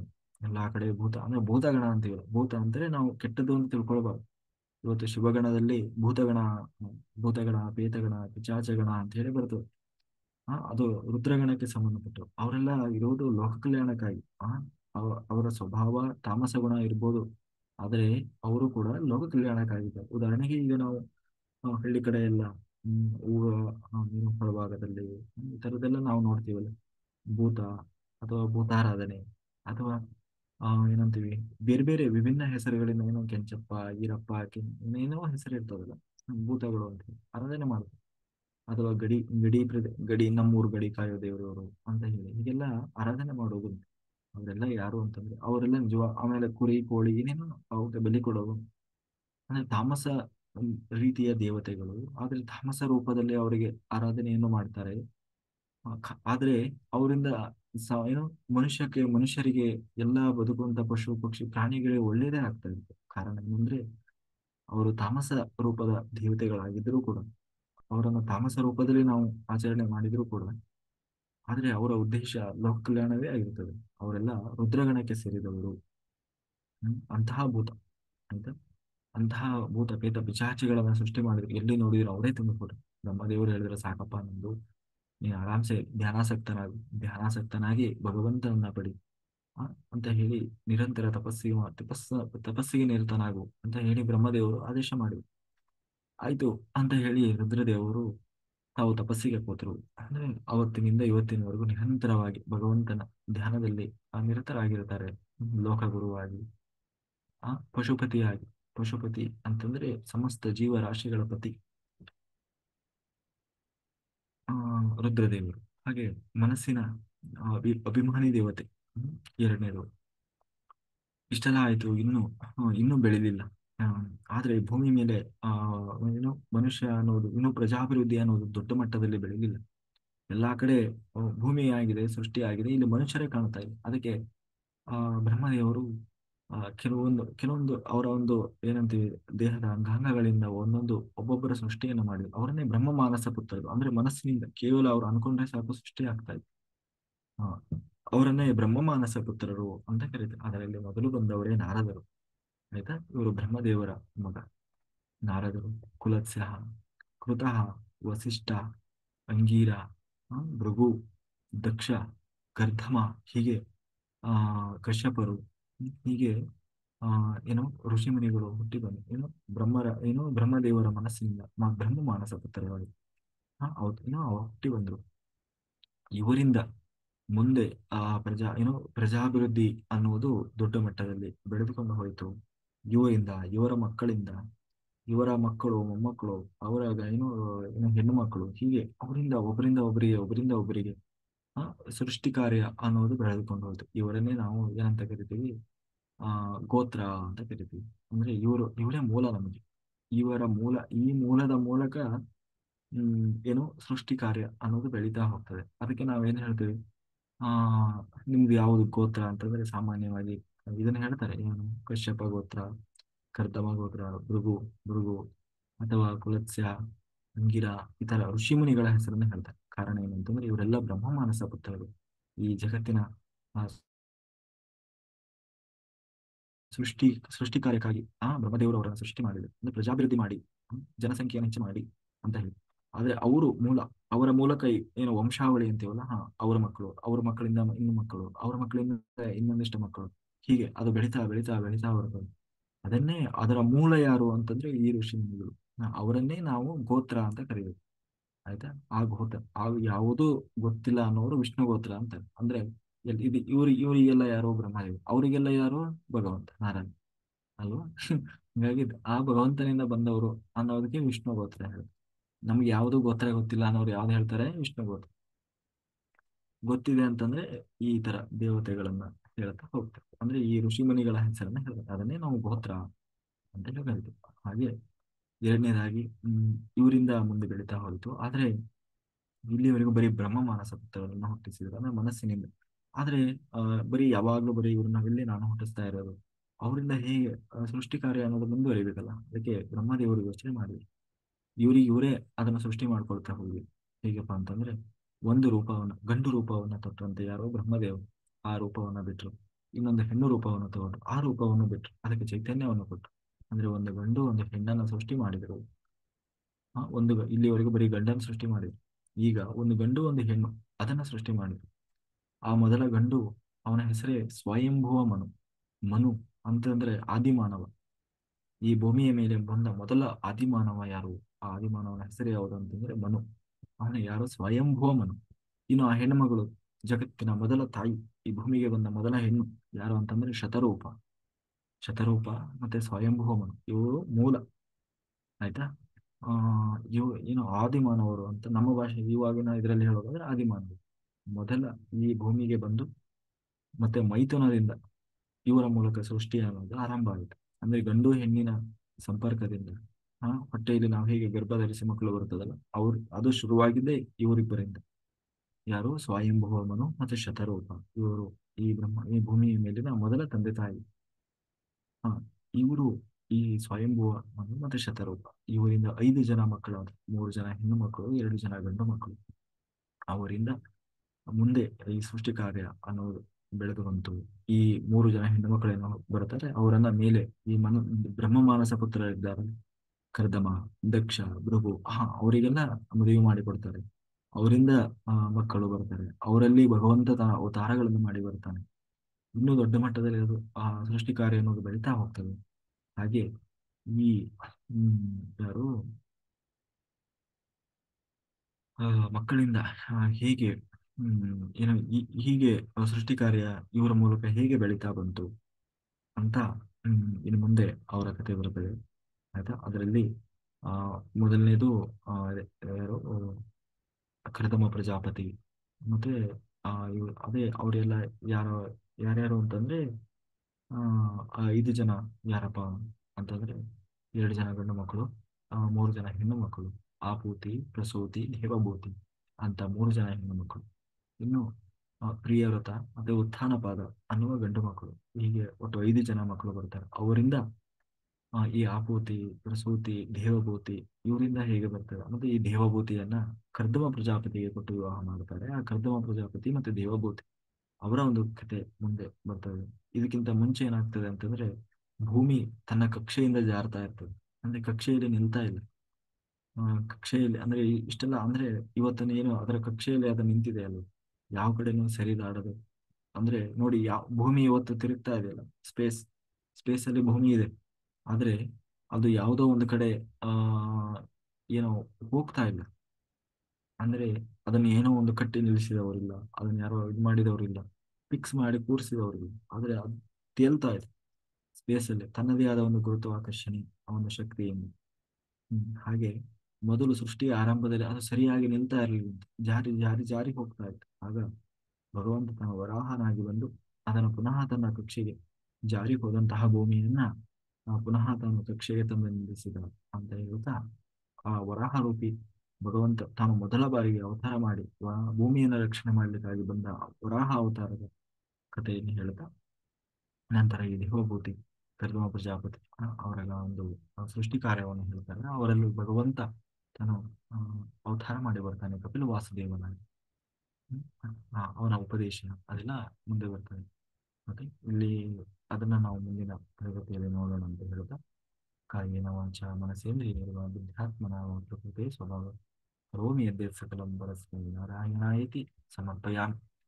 ನನ್ನೊಳಗೆ ಹರಿವಾಯು ಗುರುಗಳು ನಿಂತು ಎಷ್ಟು ಹೇಳಿಸಿದರು ಅಷ್ಟು ಹೇಳುವ ಸಣ್ಣ ಪ್ರಯತ್ನ ಮಾಡಿದ್ದೇನೆ. ಏನೇ ಲೋಪದೋಷ ಇದ್ದರೂ ಅದು ನನ್ನ ತಪ್ಪಿನಿಂದ ಬಂದ ಸುಜ್ಞಾನವೆಲ್ಲವೂ ಭಗವಂತನದ್ದು ಅಂತ ಹೇಳ್ತಾ, ಆ ಇಲ್ಲಿಯವರೆಗೆ ಜೂಮ್ ಮತ್ತೆ ಯೂಟ್ಯೂಬ್ನಲ್ಲಿ ವೀಕ್ಷಿಸಿದಂಥ ಎಲ್ಲಾ ಧ್ಯಾನ ಯೋಗಿ ಬಂಧುಗಳಿಗೆ ಅನಂತ ಕೋಟಿ ಧನ್ಯವಾದಗಳು. ಸರ್ವಂ ಶ್ರೀಕೃಷ್ಣ ಅರ್ಪಣಮಸ್ತು. Thank you, thank you, thank you. ಸಂಗಮಿಸ್ಜಿ ಮಾಸ್ಟರ್ಸ್ ಎಲ್ಲರೂ ಬೇಗ ಬೇಗ ಹ್ಯಾಂಡ್ ರೈಸ್ ಮಾಡಿ, ಯಾಕೆಂದ್ರೆ ಬೇಗ ಬೇಗ ಧ್ಯಾನ ಶುರು ಮಾಡೋಣ. ಬಹಳ ಹೊತ್ತು ನಾವು ಸಮಯ ಇದು ಮಾಡೋದು ಬೇಡ, ಆಯ್ತಾ? ಚಳಿ ಬೇರೆ ಬರ್ತಾ ಇರ್ತದಲ್ಲ. ಬೇಗ ಬೇಗ ಹ್ಯಾಂಡ್ ರೈಸ್ ಮಾಡಿ. ಎಲ್ಲರೂ ಬೆಳಿಗ್ಗೆವರೆಗೂ ಧ್ಯಾನ ಮಾಡಬೇಕು, ಆಯ್ತಾ? ಯಾರು ಕಾಳು ಬೀಳಂಗಿಲ್ಲ, ನನಗೆ ಅದಾಗ್ತದೆ ಇದಾಗ್ತದೆ, ಆಯ್ತಾ? ಎಲ್ಲರೂ ಸಾಧನೆ ಮಾಡಬೇಕು. ಯಾಕೆಂದ್ರೆ ತುಂಬಾ ಜನ ಮಾಸ್ಟರ್ಸ್ ಬೆಳಿಗ್ಗೆವರೆಗೂ ಮಾಡ್ತಾ ಇದ್ರು, ಅವ್ರಿಗೆಲ್ಲ ಆಗ್ತಾ ಇದೆ ಅಂದ್ಮೇಲೆ ಎಲ್ಲರಿಗೂ ಸಾಧ್ಯ ಇದೆ. ಎಲ್ಲರೂ ಮಾಡ್ಬೇಕು, ಏನೂ ನೆಪ ಹೇಳೋಂಗಿಲ್ಲ. ನೋಡಿ, ಇವತ್ತು ಒಬ್ರು ಮಾಸ್ಟರ್ ಫೋನ್ ಮಾಡಿದ್ದಾರೆ. ನಿಜವಾಗ್ಲೂ ಅವ್ರೆಲ್ಲರಿಗೂ ಮಾದರಿ ಆಗ್ಬೇಕು. ಪಾಪ ಅವರು ಏನು ಯೂಟ್ಯೂಬಲ್ಲಿ ಜಾಯ್ನ್ ಆಗ್ತಾರಂತೆ, ಯೂಟ್ಯೂಬಲ್ಲಿ ಜಾಯ್ನ್ ಆಗ್ತಾರೆ. ಆಮೇಲೆ ಪಾಪ ಅವರು ಹಳ್ಳಿ ಹಳ್ಳಿ ಕೊಳ್ಳೇಗಾಲ ಗೊತ್ತಿದೆಯಲ್ಲ, ಕೊಳ್ಳೇಗಾಲ ಏನಕ್ಕೆ ಫೇಮಸ್ ಅಂತ ಎಲ್ಲರಿಗೂ ಗೊತ್ತಿದೆ. ಪಾಪ ಬಹಳ ಕಷ್ಟ ಕಷ್ಟ ಕಷ್ಟ ಕಷ್ಟ. ಕೊನೆಗೆ ಏನು ಮಾಡಿದ್ರು ಅವರಿಗೆ ಪರಿಹಾರ ಆಗ್ತಾ ಇರಲಿಲ್ಲ. ಬಟ್ ಇದನ್ನ ಶುರು ಮಾಡಿದ ಮೇಲೆ ಇವತ್ತು ಚೇತರಿಕೆ ಕಂಡಿದೆ. ಬದುಕಿನಲ್ಲಿ ಬದುಕಬೇಕು ಅನ್ನುವ ಆಸೆ ಚಿಗುರೊಡೆದಿದೆ ಅಂತೆ. ಸಾಕು ಜೀವನ ಅನ್ನುವ ಮಟ್ಟಕ್ಕೆ ಹೋದವರು ಇವತ್ತು ಎಲ್ಲ ಆ ನೆಗೆಟಿವಿಟಿ ಅಥವಾ ಏನೇನೋ ಹೇಳ್ತೀವಲ್ಲ, ಮಾಟ ಮಂತ್ರ ವಶೀಕರಣ ಸುಡುಗಾಡು, ಅದೆಲ್ಲದಕ್ಕೂ ಇವತ್ತು ಅವರಿಗೆ ಒಂದು ಇದು ಸಿಕ್ಕಿದೆ. ಹಂಗಾಗಿ ಅವ್ರಿಗೆ ಹೇಳ್ತಾ ಇದ್ರಿ, ಎಷ್ಟು ಕೋಟಿ ಕೃತಜ್ಞತೆ ಹೇಳಿದ್ರು ಕಡಿಮೆ ಸರ್ ನಿಮಗೆ. ನನಗೆಲ್ಲ ಅದು ನಿಮ್ಮ ಪ್ರಯತ್ನ, ನೀವು ಮಾಡಿದ ಪ್ರಯತ್ನ ಅಲ್ವಾ? ಹಾಗೆ ಎಲ್ಲರೂ ಪ್ರಯತ್ನ ಮಾಡಬೇಕು. ನಾವು ಯಾವಾಗಲೂ ಬರೀ ಸುಖನೇ ಹುಡ್ಕೊಂಡು ಹೋಗ್ಬಾರ್ದು. ಬೆಚ್ಚಿಗೆ ಹೊತ್ಕೊಂಡು ಮಲ್ಕೋದ್ರಲ್ಲಿ ನಮಗೆ ಸುಖ ಇದೆ, ನಿದ್ದೆ ಮಾಡೋದ್ರಲ್ಲಿ ನಾವು ಸುಖ ಅನುಭವಿಸ್ತಾ ಇದ್ವಿ. ಆದ್ರೆ ನಿಜವಾಗ್ಲೂ ಅದು ನಿಜವಾದ ಸುಖ ಅಲ್ಲ. ದೇವರು ಹೇಳಿದಂಗೆ ಎಲ್ಲರಿಗೂ ಬೇಕಾಗಿರೋದು ಸುಖನೇ. ಅದಕ್ಕೆ ದೇವ್ರು ಹೇಳಿದ್ದು ನನ್ನನ್ನ ಪಡಿಬೇಕು, ಅದು ನಿಜವಾದ ಸುಖ. ಉಳಿದುದು ನಾವು ಎಲ್ಲೆಲ್ಲೋ ಸುಖ ಇದೆ ಅಂತ ಹುಡ್ಕೊಂಡು ಹೋಗ್ತೀವಿ, ಆದರೆ ಅದು ಯಾವುದೂ ನಿಜವಾದ ಸುಖ ಅಲ್ಲ. ಹಂಗಾಗಿ ನೋಡಿ, ಇಷ್ಟು ಚಳಿ ಇದೆ, ಪಾಪ ಎಷ್ಟೋ ಮಾಸ್ಟರ್ಸ್ ಬಳ್ಳಾರಿಗೆ ಹೋಗಿದ್ದಾರೆ. ಅಲ್ಲೆಲ್ಲೆಲ್ಲೋ ಹೋಗಿ ಎಲ್ಲೋ ಟ್ರೈನ್ ಹಿಡ್ಕೊಂಡು ಹೋಗಿ ರಿಸರ್ವೇಶನ್ ಏನೇನೋ ಮಾಡಿ ಆತರ ಹಸಿವಿರಬೇಕು, ಸಾಧನೆಯ ಹಸಿವಿರಬೇಕು. ಅಟ್ಲೀಸ್ಟ್ ನಾವು ಮನೆಯಲ್ಲೇ ಬೆಚ್ಚಿ ಕುತ್ಕೊಂಡು ಮಾಡ್ಬೋದಲ್ಲ, ಅದನ್ನೂ ಮಾಡ್ಲಿಲ್ಲ ಅಂದ್ರೆ ಹೇಗೆ? Okay master Sangamesh G.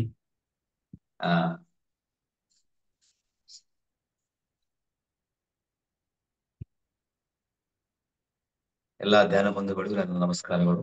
ಇವತ್ತು ಬಸವಣ್ಣ ಅವರ ವಚನ, ಭಗವಂತ ಪರಮಾತ್ಮ ಕೂಡಲ ಸಂಗಮ ದೇವ ಎಲ್ಲೆಲ್ಲಿ ಇದ್ದಾನ ಅಂತ ಬಸವಣ್ಣನವರು ಈ ವಚನದ ಮೂಲಕ ತಿಳಿಸಿಕೊಟ್ರು. ಎತ್ತೆತ್ತ ನುಡಿದರೆ ನೀನೇ ದೇವ, ಸಕಲ ವಿಸ್ತಾರ ಋತು ನೀನೇ ದೇವ, ವಿಶ್ವತೋ ಚಕ್ಷು ನೀನೇ ದೇವ, ವಿಶ್ವತೋ ಬಾಹು ನೀನೇ ದೇವ, ವಿಶ್ವತೋ ಮುಖ ನೀನೇ ದೇವ, ವಿಶ್ವತೋ ಪಾದ ನೀನೇ ದೇವ, ಕೂಡಲ ಸಂಗಮ ದೇವ. ಎತ್ತೆತ್ತ ನೋಡಿದ ತತ್ತ ನೀನೇ ದೇವ. ನಾವು ಎಲ್ಲೆಲ್ಲಿ ನೋಡ್ತೀವಿ ಅಲ್ಲಿ ಕೂಡಲ ಸಂಗಮ ದೇವನ, ಭಗವಂತನ, ಪರಮಾತ್ಮ ಸಕಲ ವಿಸ್ತಾರ ರೂಪ ನೀನೇ ದೇವ. ಈ ಭೂಮಿಯಿಂದ ಆಚೆ ಎಲ್ಲಾ ಗ್ರಹಗಳಿಗೂ ಎಲ್ಲ ಅಂದ್ರೆ ನಿರಾಕಾರ ಎಲ್ಲೆಲ್ಲಿ ಅಂತ ಊಹಿಸ್ಲಕ್ಕೂ ಆಗಲ್ಲ. ವಿಶ್ವತೋ ಚಕ್ಷು, ವಿಶ್ವತೋ ಬಾಹು, ವಿಶ್ವತೋ ಮುಖ, ಎಲ್ಲಾ ಕಡೆನೂ ಪರಮಾತ್ಮ ಆನ ಅಂತ ಹೇಳಿ ಬಸವಣ್ಣನವರು ಈ ವಚನ ಹೇಳ. ಇನ್ನೊಂದು ಜೇಡರ ದಾಸಿಮಯ್ಯನವರ ಇನ್ನೊಂದು ವಚನ ಇದೆ, ಇಳೆ ನಿಮ್ಮ ದಾನ ಬೆಳೆ ನಿಮ್ಮ ದಾನ, ಸುಳಿದು ಸೂಸುವ ಗಾಳಿ ನಿಮ್ಮ ದಾನ, ಎತ್ತು ನಿಮ್ಮ ದಾನ ಬಿತ್ತು ನಿಮ್ಮ ದಾನ, ಎತ್ತು ನಿಮ್ಮ ದಾನ ಬಿತ್ತು ನಿಮ್ಮ ದಾನ, ಸುತ್ತಿ ಹರಿಯುವ ಸಾಗರವು ನಿಮ್ಮ ದಾನ, ನಿಮ್ಮ ದಾನವನುಂಡು ಅನ್ಯರ ಹೊಗಳುವ ಹುನ್ನಿಗಳ ನೇನೆಂಬೆ ರಾಮನಾಥ. ಜೇಡರ ದಾಸಿಮಯ್ಯನವರು 12ನೇ ಶತಮಾನದ ಶರಣರು. ಈಗಲೇ ನಿಮ್ಮ ದಾನ ಬೆಳೆ ನಿಮ್ಮ ದಾನ ಅಂತಂದ್ರೆ ಎಲ್ಲಾ ಇದು ಪರಮಾತ್ಮನ ಕೊಡುಗೆ, ನಮ್ದೇನಿಲ್ಲ ಇಲ್ಲಿ. ಈ ಪರಮಾತ್ಮನ ಕೊಡುಗೆ ತಗೊಂಡು ಬೇರೆಯವರಿಗೆ ಮನುಷ್ಯರಿಗೆ ಹೊಗಳಿದ್ರೆ ಅವರಿಗೆ ಕುನ್ನಿಗೆ ಹೋಲಿಸಿ ಆಗ್ಬೇಕು ಜೇಡರ ದಾಸಿಮಯ್ಯನವರು. ನಮಸ್ಕಾರ. Okay, very good master. ಚೆನ್ನಾಗಿತ್ತು.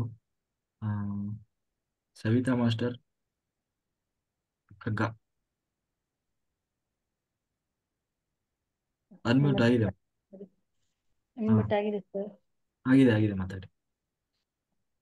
ನಮಸ್ತೆ. ನಮಸ್ತೆ ನಮಸ್ತೆ. ಜಗವೆಲ್ಲ ನಿತ್ಯತೆಯದೆಲ್ಲಿಹುದೋ, ಕರ್ತೃವಿನೆನಿಸಿದನೆ ತಾಂ ಉಕ್ತನಾಗಿಹನು.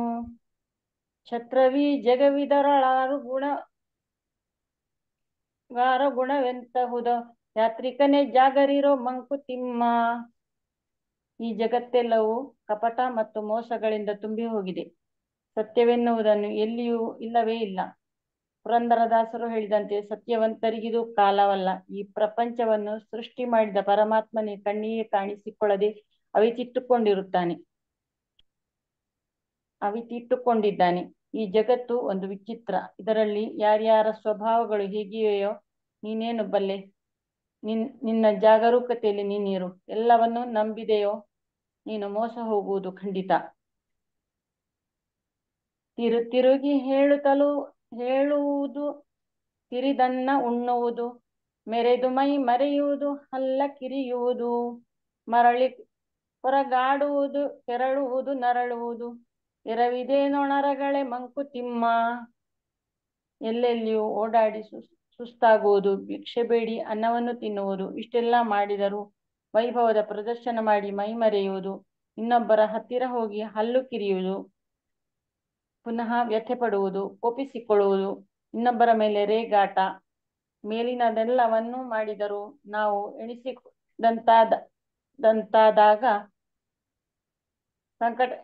ಎಣಿಸಿದಂತಾಗದಾಗ ಸಂಕಟ ಪಡುವುದು. ನಾವಿರುವುದು ಈ ರೀತಿಯ ಕೆಲಸಕ್ಕೆ ಬಾರದ ಸಮಸ್ಯೆಗಳ ಒಳಗೆ. Thank you. Very good master, ತುಂಬಾ ಚೆನ್ನಾಗಿತ್ತು. Thank you. Thank you sir.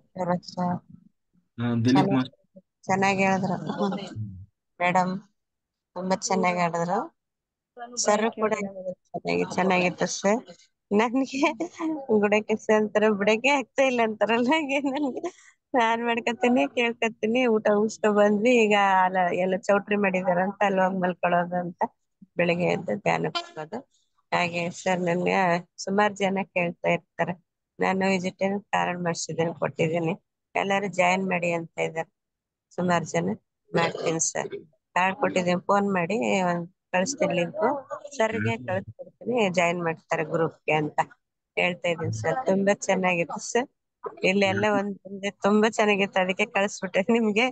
ತುಂಬಾ ಚೆನ್ನಾಗಿ ಬಳ್ಳಾರಿಗೆ ಯಾರು ಬಂದಿರ್ತಾರೆ ಯಾರನ್ನು ಬಿಡಬೇಡಿ. ಎಲ್ಲರೂ ಗುಡಕೆಸೆ ಅಂತ ಇಷ್ಟೊಂದು ಜನರು ಅಂತ ಹೇಳ್ತಾರ. ನಾಳೆ ಮೇಡಮ್ ನಾಳೆ ಬರ್ತಾರಲ್ಲ, ಯಶೋಧ ಮೇಡಮ್ ಹೇಳ್ತಾರೆ ಎಂಜಾಯ್ ಮಾಡಿರೋದೆಲ್ಲ ಚೆನ್ನಾಗಿ ಅದ್ಭುತವಾಗೈತೆ ಸರ್. ತೋರಿಸ್ದೆ ಎಲ್ಲ ಈ ತರ ಇದೆ ಅಂತ, ಸ್ವಲ್ಪ ಹೊತ್ತು ಹಾಕೊಟ್ಟಿದ್ದೆ ಅವಾಗ್ಲೇ ಪತ್ರಿಜಿ ಅವ್ರದ್ದು 9 ಹಾಕೊಂಡೆಲ್ಲ ತೋರಿಸ್ದೆ. ಎಷ್ಟು ಚೆನ್ನಾಗಿ ಎಷ್ಟೊಂದು ಎನರ್ಜಿ ಬರ್ತಾ ಇದೆ. ಇಲ್ಲೇ ನೋಡಿದಾಗ ನನಗೆ ಅನ್ನಿಸ್ತಾ ಇದೆ ಎಷ್ಟೊಂದು ಮೋಟಿವೇಶನ್ ಬರ್ತಾ ಇದೆ. ಅಲ್ಲಿಂದ ಇಲ್ಲೇ ಎನರ್ಜಿ ಪಾಸ್ ಆಗ್ತಾ ಇದೆ. ಎಷ್ಟು ಕೇಳ್ತಾರೆ ಕೇಳವ ಅನ್ನಿಸ್ತಾ ಇದೆ ಅಂತಂದ್ರು. ಹಾಗೇನೆ ಸ್ವಲ್ಪ ಮನನ ಮಾಡಿ ಅಂತ ಕೊಟ್ಟಿದೆ, ಹಾಕಿ ಲಿಂಕ್ ಆನ್ ಮಾಡಿದೆ ಮೊಬೈಲ್. ಹಾಗೆ ಎಲ್ಲ ಕೇಳ್ತಾ ಇದ್ರು ಸರ್. ಕೇಳ್ತಾ ನಾನು ಜಾಯ್ನ್ ಆಗ್ತೀನಿ ಕಳ್ಸಿ ಅಂದ್ರು ಸರ್. ಓಕೆ ಸರ್, ಥ್ಯಾಂಕ್ ಯು ಅವಕಾಶ ಕೊಟ್ಟದಕ್ಕೆ ಥ್ಯಾಂಕ್ ಯು ಸರ್. ಹೇಗಿದೆ ಚಳಿ? ಹೇಗಿದೆ ಚಳಿ? ಅಲ್ಲಿ ಬಸ್ ಟ್ರೈನ್ ಅಲ್ಲಿ ಹೋಗ್ತಾ ಸಿಕ್ಕಾಬಿಟ್ಟ ಚಳಿ ಸರ್. ಒಬ್ರು ಮಲ್ಕೊಂಡಿಲ್ಲ, ಅಷ್ಟು ಚಳಿ ಇತ್ತು. ಇಲ್ಲೇನೋ ಬಳ್ಳಾರಿಲಿ ಒಂದ್ ಸ್ವಲ್ಪ ಸೆಕೆ ಇದೆ, ನೋಡೋಣ ರಾತ್ರಿ ನೈಟ್ ಅಲ್ಲಿ ಹೇಗಿರುತ್ತೆ ಅಂತ. ಆದ್ರೆ ಟ್ರೈನ್ ಮಾತ್ರ ಪಾಪ ಗಡಗಡ ನಡೆಸ್ತಾ ಇತ್ತು ಸರ್. ತುಂಬಾ ಚಳಿ ಟ್ರೈನ್ ಅಲ್ಲಿ ಬರ್ತಾ. Okay sir, thank you sir. Dileep ji ನಮಸ್ತೆ ಮಾಸ್ಟರ್. ನಮಸ್ತೆ.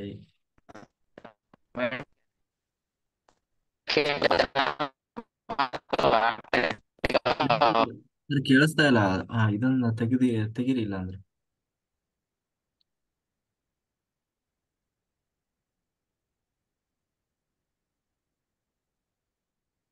ಸರ್ ಇವಾಗ ಹಾ ಇವಾಗ ಹಾ ಓಕೆ.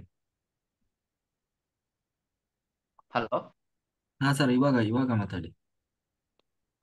ಹಾ ಸರ್, ಆ ಗುಡಕೇಶ ಬಗ್ಗೆ ಟ್ರೈನ್ ಅಲ್ಲಿ ಹೋಗ್ಬೇಕಾದ್ರೆ ಸುಮಾರು ಜನ ಮಾತಾಡ್ತಾ ಇದ್ರು. ಒಂದು ಹ್ಮ್ ಗ್ರೂಪ್ ಆಫ್ 7-8 ಮೆಂಬರ್ಸ್ ಒಂದೇ ಕಡೆ ತಗೊಂಡಿದ್ರ. ಅಲ್ಲಿ ಹ್ಮ್ ಗುಡಕೇಶ ಏ ಮಾಡಕ್ಕಾಗಲ್ಲ ಹಾಗೆ ಹೀಗೆ ಅಂತ ಆಫ್ ಆಫ್ ಮಾತಾಡ್ತಾ ಇದ್ರು. ಅದು ಇದಪ್ಪ ಅಷ್ಟೊತ್ತು ಯಾಕೆಲ್ಲ ಆಗಲ್ಲ ಅಂತ ಜನ ಮಾಡಿದ್ರು. ನನ್ನ ನೋಡ್ ತಕ್ಷಣಕ್ಕೆ ನನ್ಗೆ ಅಟ್ರಾಕ್ಟ್ ಆಗಿ ನಾನು ಜಾಯಿನ್ ಮಾಡಿ ಅವ್ರ ಹತ್ರ ಡಿಸ್ಕಷನ್ ಮಾಡಿದೆ. ಹ್ಮ್ ಅವ್ರಿಗೆಲ್ಲ ಎಕ್ಸ್ಪ್ಲೈನ್ ಮಾಡಿದ್ದೀವಿ ಯಾವ ರೀತಿ ನಡೀತಾ ಇದೆ ನಮ್ದು. ನಾನು already more than 32 days complete ಮಾಡಿದ್ದೀನಿ. ನಿದ್ದೆನೆ ಮಾಡೋದಿಲ್ಲ, ನಿದ್ದೆ ಬೇಕು ಅಂತ ಅನ್ಸಲ್ಲ, ಎನರ್ಜಿ ಎಲ್ಲ ಬರ್ತಾ ಇದೆ. ತುಂಬಾ ಗೈಡೆನ್ಸ್ ಚೆನ್ನಾಗಿರುತ್ತೆ. Every hour different different meditations ಎಲ್ಲ ಇದೆ. ಬೆಳಗಾಗುತ್ತೆ ಆಗೋದಿಲ್ಲ, ಅಷ್ಟು ವೆರೈಟಿ ಆಗಿ ಡಿಸೈನ್ ಆಗಿದೆ ಈ ಒಂದು ಪ್ರೋಗ್ರಾಮು ಅಂತ ಎಲ್ಲ ಎಕ್ಸ್ಪ್ಲೈನ್ ಮಾಡಿದೆ. ಸೊ ಅರೌಂಡ್ ಒಂದು 7-8 ಮೆಂಬರ್ಸ್ ವಾಟ್ಸಪ್ ಲಿಂಕ್ ಕಳಿಸಿ ಅವ್ರ ಥ್ರೂ ಜಾಯಿನ್ ಆದ್ರು. ಡೈರೆಕ್ಟ್ ವಾಟ್ಸಪ್ ಲಿಂಕ್ ನೆನ್ನೆನೆ. ಹ್ಮ್ ಸೊ ಸೋಮವಾರದಿಂದ ಜಾಯಿನ್ ಮಾಡ್ತೀವಿ, ನೋಡೋಣ ಹೇಗಿರುತ್ತೆ ಅಂತೇಳಿ ಜಾಯಿನ್ ಮಾಡ್ಸಿದೀನಿ ಸರ್. ಒಂದು 7-8 ಜನ ಜಾಯಿನ್ ಆಗಿದ್ದಾರೆ, ಎಲ್ಲ ಲೇಡೀಸ್ ಮೇಡಮ್ಸ್. ಅವರೆಲ್ಲ ಇದು ಬಳ್ಳಾರಿಗೆ ಬರ್ತಾ ಇದ್ದವ್ರು. ಹ್ಮ್ ವೆರಿ ಹಂಗಾಗಿ ಅವ್ರಿಗೆ ಸ್ವಲ್ಪ ಇದ್ರ ಬಗ್ಗೆ ಇಂಟಿಮೇಶನ್ ಕೊಟ್ಟಿದೀವಿ. ನೋಡೋಣ ಸರ್, ನಾಳೆಯಿಂದ ಜಾಯಿನ್ ಆಗ್ತಾರೆ ಸ್ವಲ್ಪ ಜನ. Great job, great job. ಇನ್ನೊಂದಿಬ್ರು ಧ್ಯಾನದ ಬಗ್ಗೆ ಐಡಿಯಾ ಇಲ್ಲ, ಬಟ್ ಗುಡಕೇಶದ ಬಗ್ಗೆ ಮಾತಾಡ್ಬೇಕಾದ್ರೆ ಅವರು ಸ್ವಲ್ಪ ಅಟ್ರಾಕ್ಟ್ ಆಗಿ ನಾವು ಮಾಡ್ತೀವಿ ಅಂತ ಅವ್ರು ಓನ್ ಆಗಿ ಇನಿಷಿಯೇಷನ್ ತಗೊಂಡು ಅವರೇ ಬಂದು ಕೇಳಿಸ್ಕೊಂಡು ಇನ್ ಸ್ವಲ್ಪ ಇನ್ಫಾರ್ಮೇಶನ್ ಕೊಡಿ ಅಂತ ಅವರು ನಮ್ ನಂಬರ್ ತಗೊಂಡು ಈ ತರ ಎಲ್ಲ ಅವ್ರಿಗೂ ಗ್ರೂಪ್ ಜಾಯಿನ್ ಮಾಡ್ಸಿದ್ವಿ. ಹಂಗಾಗಿ ಒಂದು ತುಂಬಾ ಖುಷಿ ಆಯ್ತು ನೆನ್ನೆ ಒಂದು ಗ್ರೂಪ್ ಆಫ್ ಮೆಂಬರ್ಸ್ ನ ಇದ್ ಮಾಡ್ಲಿಕ್ಕೆ. Very good sir, very good. ಹ್ಮ್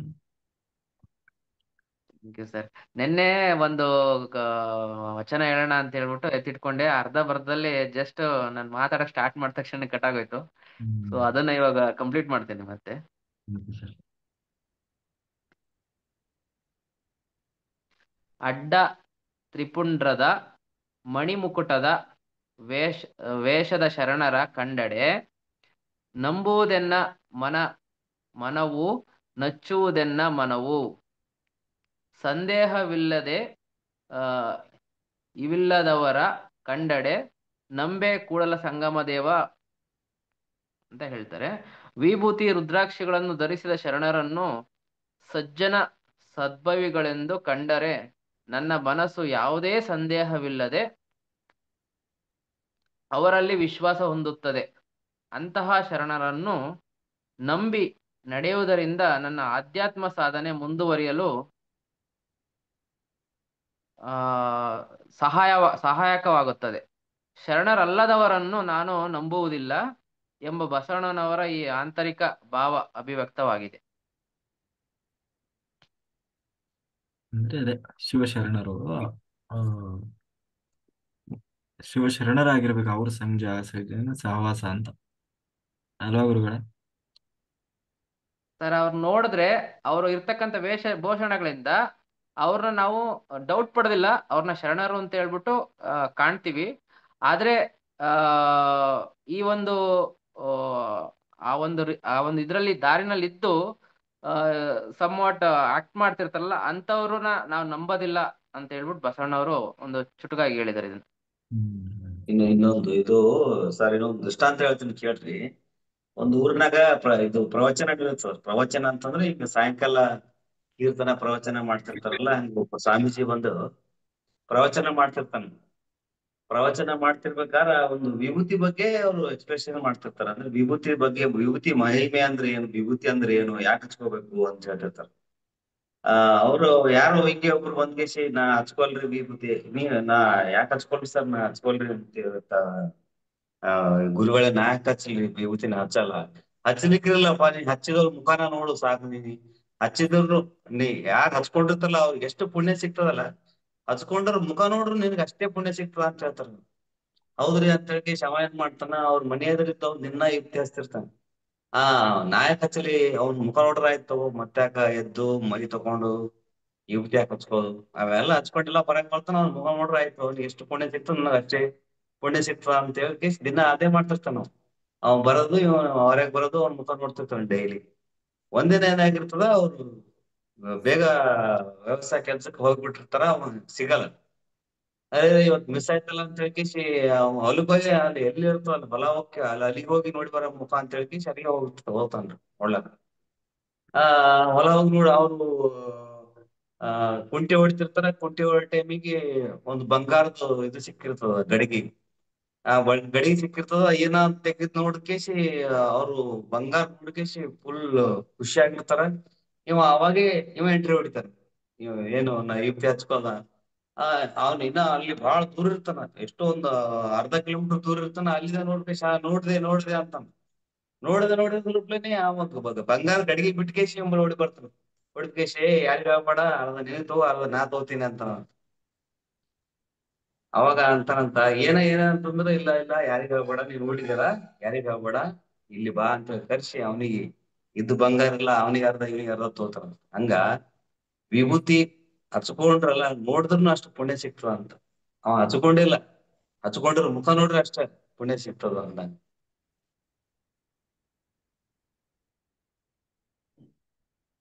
yes sir, yes sir. Premalatha master. Yes sir. ಎಲ್ಲ ನನ್ನ ಗುಡಾಕೇಶ ಬಂಧುಗಳಿಗೂ ನಮಸ್ಕಾರಗಳು. ಕಬೀರನ ದೋಹೆಗಳು ಹೇಳ್ತಾ ಇದ್ದೆ, ಕಂಟಿನ್ಯೂ ಮಾಡ್ತೀನಿ ಸರ್. ಹೇಳಿ ಮೇಡಮ್, ಹೇಳಿ. ಹಾಡುವ ನುಡಿ ಇಂತಿರಬೇಕು, ಶಾಂತಿ ನೆಲಸಬೇಕು. ಹಾಡುವ ನುಡಿ ಹಿಂತಿರಬೇಕು, ಶಾಂತಿ ನೆಲಸಬೇಕು. ಇತರರ ಶಾಂತಿಗೆ ಶ್ರಮಿಸುತ್ತಾ ನಾವೇ ಶಾಂತಿಯ ಪಡೆಯುವೆವು. ಕಬೀರ ಶಾಂತಿಯ ಪಡೆಯುವೆವು. ನಿಂದಕರಿಗೊಂದು ಕುಟಿಯನ್ನು ಕಟ್ಟಿ ಮನೆ ಮಂದಿರಗೋಡಿರಿ. ನೀರು ಸಾಬೂನುಗಳಿಲ್ಲದೆಯೇ ನಿರ್ಮಲಗೊಳಿಸುವುದು. ಕಬೀರ ನಿರ್ಮಲಗೊಳಿಸುವುದು.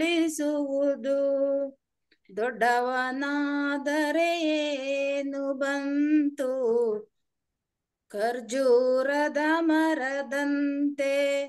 ದಾರಿಗನಿಗೆ ನೆರಳ ನೀಕು, ಇಲ್ಲ ಹಣ್ಣು ಬಲು ದೂರ. ಕಬೀರ ಹಣ್ಣು ಬಲು ದೂರ. ನಮಸ್ತೆ. ಮುಗೀತು ಸರ್ ಇದು. ಮುಗೀತಾ ಮೇಡಮ್? ಇನ್ನ ಇವತ್ತಿಗೆ ಮುಗೀತು, ಕಂಟಿನ್ಯೂ ಮಾಡ್ತೀನಿ ನಾಳೆ. Okay madam, okay. ಚೆನ್ನಾಗಿತ್ತು, ತುಂಬಾ ಚೆನ್ನಾಗಿತ್ತು. ದೋಹೆಗಳು ಚೆನ್ನಾಗಿದೆ ಸರ್. ಕಬೀರನ್ ದೋಹೆಗಳು ಬರ್ದಿದ್ದಾರೆ ಕನ್ನಡದಲ್ಲಿ, ತುಂಬಾ ಚೆನ್ನಾಗಿದೆ. ಅದೇ ಅಂದ್ರೆ ಇದೆ, ನಿಂದ ಕರಿರಬೇಕು, ಹಿಂದಿ ಇದ್ದರೆ ಕೇರಿ ಹ್ಯಾಂಗೆ ಚಂದವೋ ಹಂಗೆ ಅಂತ. ಅಂದ್ರೆ ನಮ್ಮನ್ನ ಯಾರಾದ್ರೂ ನಮ್ಮ ಬಗ್ಗೆ ಅಪಪ್ರಚಾರ ಮಾಡ್ತಾರೆ, ನಮ್ಮ ಹಿಂದೆ ಮಾತಾಡ್ಕೊಂತಾರೆ, ನಮ್ಮನ್ನ ತೆಗಳ್ತಾ ಇದ್ದಾರೆ ಅಂತಂದ್ರೆ ನಮ್ಮ ಪಾಪ ತಿಂತಾ ಇದ್ದಾರೆ ಅಂತ ಅವ್ರು. ಅದಕ್ಕೆ ನಿಜವಾಗ್ಲೂ ಅವರೇ ನಮಗೆ ಉಪಕಾರಿಗಳು. ಯಾಕೆಂದ್ರೆ ಕರ್ಮ ಕಳ್ಕೊಳ್ಳೋದು ಎಷ್ಟು ಸರಳವಾಗಿ ಈಸಿಯಾಗಿ ನಮ್ಮ ಕರ್ಮ ತಿಂತಾ ಇದ್ದಾರೆ. ಅದಕ್ಕೆ ನಿಜವಾದ ಅಧ್ಯಾತ್ಮ ದಾರಿಯಲ್ಲಿದ್ದವರಿಗೆ ನಿಜವಾದ ಮಿತ್ರರು ಯಾರು ಅಂತಂದ್ರೆ ನಮ್ಮನ್ನ ತೆಗಳುವವರು, ನಮ್ಮನ್ನ ಹಿಂದಿಂದ ನಮ್ಮ ಬಗ್ಗೆ ಅಪಪ್ರಚಾರ ಮಾಡುವವರು. ಅವ್ರು ಎಷ್ಟು ಇರ್ತಾರೆ, ಎಷ್ಟು ಜಾಸ್ತಿ ಆಗ್ತಾರೆ, ಅಷ್ಟು ಎತ್ತರಕ್ಕೆ ಹೋಗ್ತೀವಿ ನಾವು, ಆಯ್ತಲ್ಲ. ಹಂಗಾಗಿ ಅವರನ್ನ ತಿರುಗಿಸಿ ನಾವು ಅವ್ರ ಮಟ್ಟಕ್ಕೆ ಇಳಿಯಕ್ಕೆ ಹೋಗ್ಬಾರ್ದು. ಅದಕ್ಕೆ ಹೇಳೋದು, ಅವ್ರಿಗೆ ಥ್ಯಾಂಕ್ ಯು ಹೇಳಬೇಕು, ಅದನ್ನ ಅಸೆಪ್ಟ್ ಮಾಡಿ ಅವರಿಗೆ ಧನ್ಯವಾದ ಹೇಳಿ, ಕೃತಜ್ಞತೆಗಳನ್ನು ಹೇಳಿ ಅಂತ. ದೊಡ್ಡವನಾದರೆ ಏನು ಬಂತು, ಖರ್ಜೂರದ ಮರದಂತೆ. ದಾರಿಕನಿಗೆ ನೆರಳ ನೀತು ಇಲ್ಲ, ಹಣ್ಣು ಬಲು ದೂರ. ಕಬೀರ.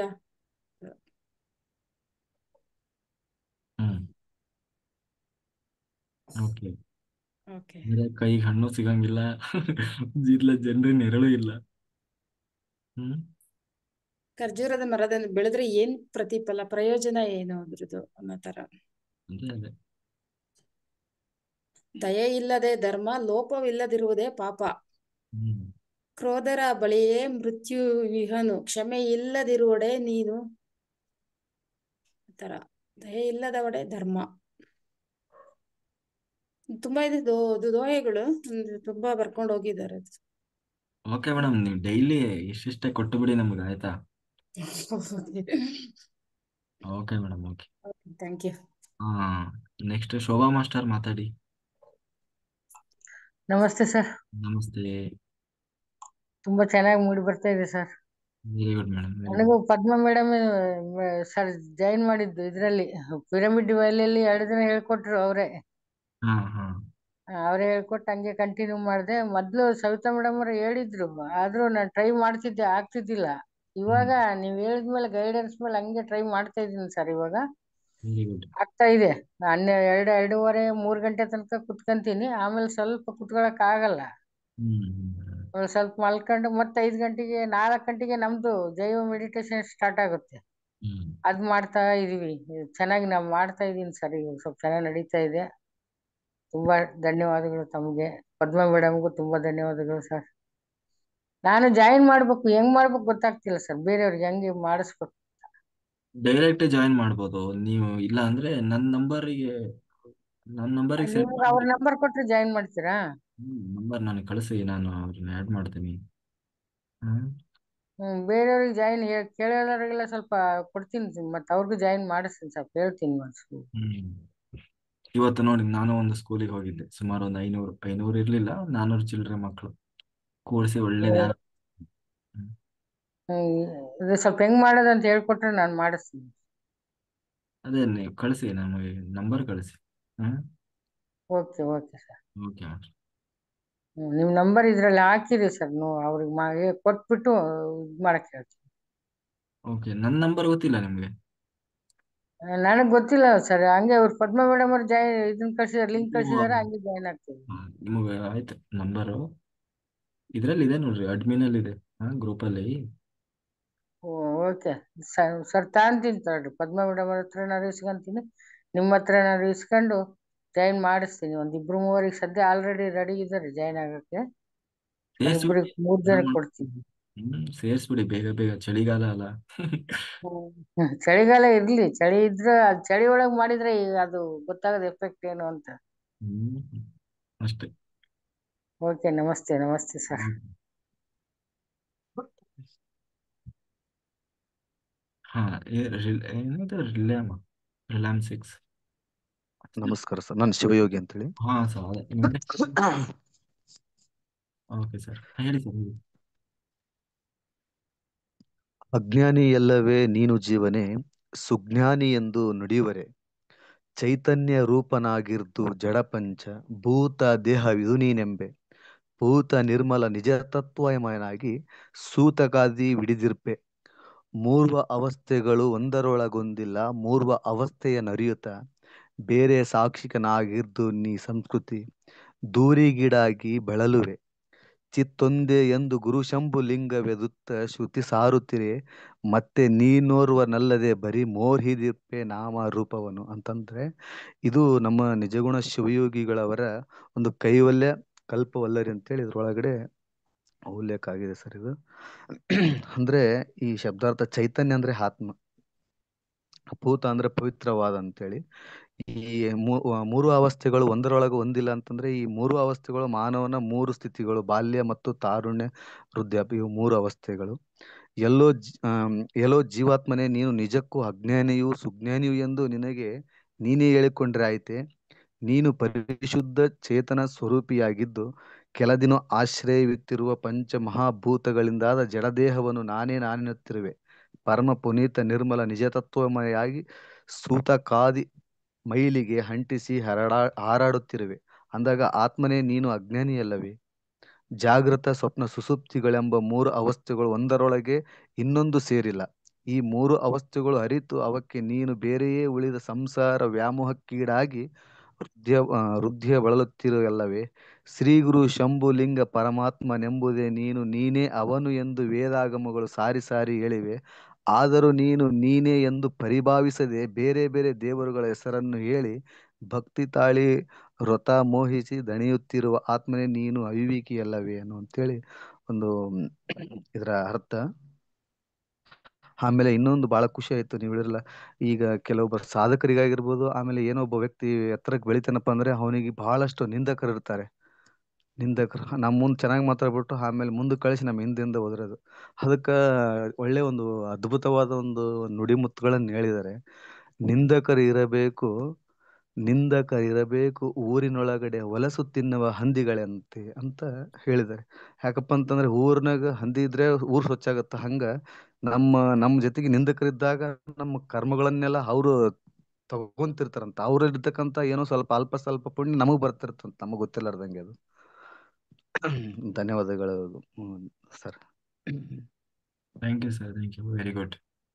ತುಂಬಾ ಚೆನ್ನಾಗಿತ್ತು ಸರ್. ಶಿವಯೋಗಿಜಿ, ವೆರಿ ಗುಡ್. ಹಾ ಸರ್. ನಿಮ್ಮ ಹೆಸರೇ ಶಿವಯೋಗಿನಾ? ಹಾ ಹೌದು ಸರ್. ರಮಿತಾ ಮಾಸ್ಟರ್ ಮಾತಾಡಿ. ನಮಸ್ತೆ ಸರ್ ಎಲ್ಲರಿಗೂ, ಆತ್ಮ ಬಂಧುಗಳಿಗೆ.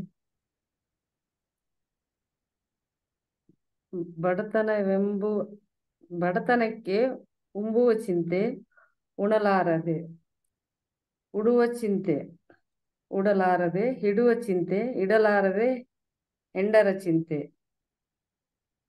ಹೆಂಡರಾದರೆ ಮಕ್ಕಳ ಚಿಂತೆ, ಮಕ್ಕಳಾದರೆ ಬದುಕಿನ ಚಿಂತೆ, ಬದುಕಾದರೆ ಕೆಡುಕಿನ ಚಿಂತೆ, ಕೆಡುಕಾದರೆ ಮರಣ ಚಿಂತೆ. ಇಂತಿ ಹಲವು ಚಿಂತೆಯಲ್ಲಿ ಇಪ್ಪದವರು ಕಂಡೆನೆ ಶಿವನೇ, ಚಿಂತೆಯಲ್ಲಿದ್ದಬ್ಬರನ್ನು ಕಾಣೆನೆಂದಾತ ನಮ್ಮ Ambigara Chowdaiah.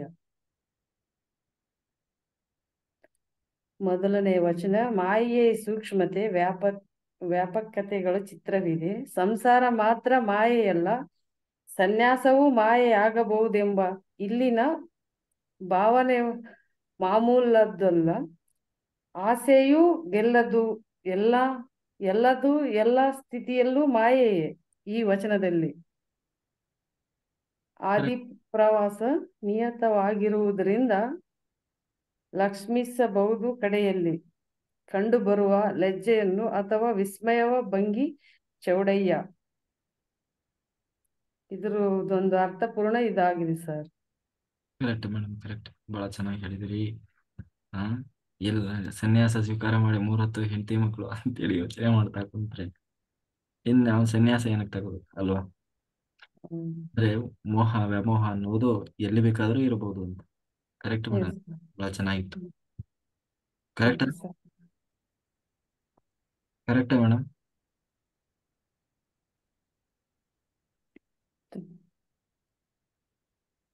Okay master sir, ಆಯ್ತಾ? ಮತ್ತೆ ಯಾರು ಈಗ ನಾಗರತ್ನಮ್ಮ ಮೇಡಮ್ ಹೇಳ್ತಾರೆ. ಮೇಡಮ್ ಹೇಳಿ. ಮೇಡಮ್ ಅವ್ರು ಏನೇ ಹೇಳೋದು. ಇಲ್ಲ ಮಾತಾಡಿ. ಅವರು ರಮಿತಾ ಮಾಸ್ಟರ್ ಮಾತಾಡ್ತೀರಾ? ಇಲ್ಲ ಅವರಷ್ಟೇ.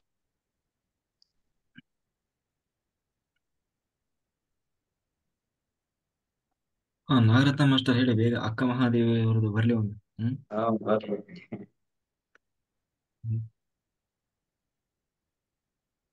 ಇಲ್ಲ ನಮ್ಗೆ ಏನ್ ಕೇಳಿಸ್ತಿಲ್ಲ, ಅದನ್ನ ತೆಗಿಬೇಕು ನೀವು.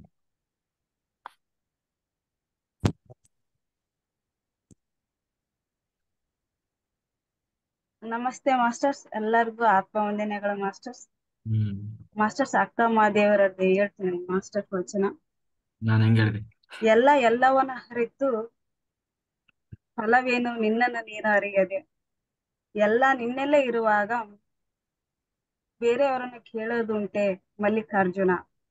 ಅಂದ್ರೆ ಮಾಸ್ಟರ್ಸ್, ನಾವು ಏನೇ ತಿಳ್ಕೊಂಡ್ಲಿ ಏನೇ ಮಾಡ್ಲಿ ನಮ್ಮನ್ನ ನಾವು ಅರಿಯದೆ, ನಾವು ಯಾವ ಸ್ಥಿತಿಯಲ್ಲಿ ಇದೀವಿ, ನಾವು ಯಾರು ಅಂತ ಅರಿತುಕೊಳ್ಳದೆ ನಾವು ಏನೆಲ್ಲ ತಿಳ್ಕೊಂಡ್ರು ಅದು ವ್ಯರ್ಥ ಅನ್ನೋ ತರ ಹೇಳ್ತಿದ್ದಾರೆ ಮಾಸ್ಟರ್ಸ್.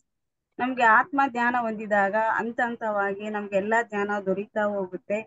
ಸೊ ನಾವು ಆತ್ಮ ಜ್ಞಾನದಲ್ಲಿದ್ರೆ ಮಾತ್ರ ನಮ್ಗೆ ಎಲ್ಲವನ್ನ ಅರಿತುಕೊಳ್ಳಕ್ಕೆ ಸಾಧ್ಯ. ಆಗ ಇದ್ಮೇಲೆ ನಾವು ಬೇರೆಯವ್ರನ್ನ ಕೇಳುವಂತ ಅವಶ್ಯಕತೆ ಇಲ್ಲ ಅಂತ ಹೇಳ್ತಾರೆ ಮಾಸ್ಟರ್. Thank you. ಅರ್ಧನೇ ಹೇಳ್ತೀರಿ ವಚನ ನೀವು. ಪೂರ್ತಿ ಹೇಳ್ರಿ ಮೇಡಮ್, ಅರ್ಧ ಯಾಕೆ ಹೇಳ್ತೀರಿ? ಅರ್ಧ ಹೇಳಿದ್ರಿ ಅಂತಲ್ಲ. ಅರ್ಧ ಹೇಳ್ತೀರಿ ವಚನ ಅದು. ಇಲ್ಲ ಸರ್, ಅದಷ್ಟೇ ನೆನಪಿತ್ತು ಸರ್, ಹಾಗಾಗಿ ಅದನ್ನಷ್ಟೇ ಹೇಳಿದೆ ಸರ್. ಪೂರ್ತಿಯಾಗಿ ಗೊತ್ತಿದ್ರೆ ಹೇಳಿ ಸರ್. ಅದು ಸ್ಕೂಲಲ್ಲಿ ಓದಿದ್ದು ಸರ್, ನೆನಪಾಯ್ತು ಹೇಳಿದೆ.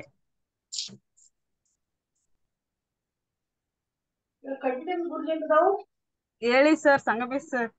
ನಾನು ಹೇಳ್ತೇನೆ, ಒಂದ್ ನಿಮಿಷ ಬರ್ತೇನ್ರಿ ಈಗ.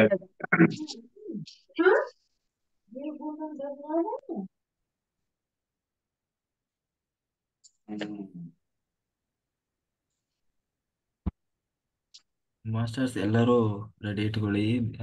ಸಂಕಲ್ಪ ಮಾಡೋಣ. ಆ ನೀರು,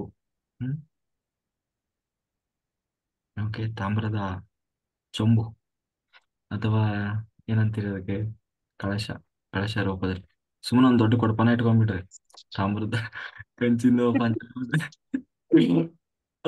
ಏನಾಗಲ್ಲ, ಅದನ್ನೇ ದಿನಪೂರ್ತಿ ಯೂಸ್ ಮಾಡ್ಲಿಕ್ಕೆ ಆಗ್ತದೆ ಅಟ್ಲೀಸ್ಟ್, ಅಲ್ವಾ? ತಪ್ಪೇನಿದೆ? ಈಗ ಲೋಟ ಆದ್ರೆ ಒಂದ್ಸರಿ ಕುಡಿದು ಖಾಲಿ ಆಗ್ಬಿಡ್ತದೆ. ಆಮೇಲೆ ಪಿರಮಿಡ್ ಇದ್ರೆ ಇಲ್ಲ, ಅದ್ರ ಮೇಲೆ ಒಂದು ಪಿರಮಿಡ್ ಇಟ್ಬಿಡಿ, ಬೆಸ್ಟ್ ಅದು. ಆಮೇಲೆ ಎಲ್ಲರೂ ಸಿಗ್ತಾ ಸರ್? ಹೇಳ್ರಿ, ಸಿಕ್ತ್ರಿ. ಹ್ಮ್. ಎಲ್ಲವನರಿತು ಫಲವೇನಯ್ಯ, ತನ್ನ ತಾನರಿಯಬೇಕಲ್ಲದೆ, ತನ್ನಲ್ಲಿ ಅರಿವು ಸ್ವಯಂವಾಗಿರಲು ಅನ್ಯರ ಕೇಳಲುಂಟೆ.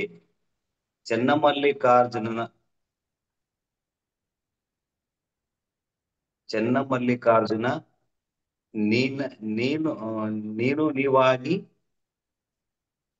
ಮುಂದಾಗಿ ಕಾರಣ ನಿಮ್ಮಿಂದ ನಿಮ್ಮನರಿದಿನಯ್ಯ. ಎಲ್ಲವನರಿದು ಫಲವೇನಯ್ಯ, ತನ್ನ ತಾನರಿಯಬೇಕಲ್ಲದೆ, ತನ್ನಲ್ಲಿ ಅರಿವು ಸ್ವಯಂವಾಗಿರಲು ಅನ್ಯರ ಕೇಳಲುಂಟೆ. ಚೆನ್ನಮಲ್ಲಿಕಾರ್ಜುನ. ಇದು ವಚನ.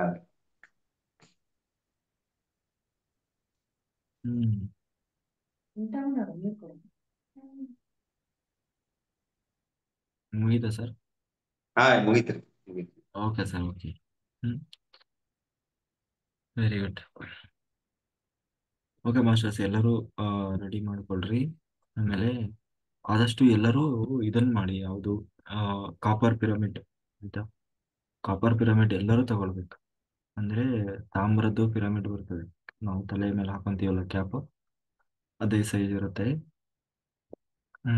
ಪ್ರತಿಯೊಬ್ಬರು ತಗೋಬೇಕನ್ನ, ಯಾರು ತಗೊಂಡಿಲ್ಲ ಎಲ್ಲರೂ ತಗೊಂಡು ಅದನ್ನ ಹೇಗೆ ಯೂಸ್ ಮಾಡ್ಬೇಕು ಅಂದ್ರೆ, ನೀರಲ್ಲಿ ಮುಳುಗಿಸ್ಬೇಕು. ನಿಮ್ಗೆ ಸಾಧ್ಯವಾದ್ರೆ ಮೇಲ್ಗಡೆ ಟ್ಯಾಂಕ್ ಇದ್ರೆ ಟ್ಯಾಂಕಲ್ಲಿ ಹಾಕಿಬಿಡಿ ಒಳಗೆ, ಆಯ್ತಾ? ಎಲ್ಲ ಮತ್ತೆ ಅದು ಸೋಲಾರು ಅದಕ್ಕೆಲ್ಲ ಸಿಗಲ್ಲ. ಮತ್ತೆ ಅದಕ್ಕೆ ನೀವು ಕೆಳಗಡೆ, ಅದಕ್ಕೆ ವ್ಯವಸ್ಥೆ ಇಲ್ಲ ಅಂದ್ರೆ ಕೆಳಗಡೆ ಒಂದು ದೊಡ್ಡ ಬ್ಯಾರೆಲ್ಲು ಅಥವಾ ಡ್ರಮ್ಮು, ಅದರಲ್ಲೂ ಕೂಡ ಇಟ್ಟು ಅದರಲ್ಲಿ ಅದನ್ನು ಫಿಕ್ಸ್ ಮಾಡಿಬಿಡಿ. ಕೆಳಗಡೆ ಇಟ್ಟು ಅದಕ್ಕೆ ನೀರು ಹಾಕ್ಬೇಕು.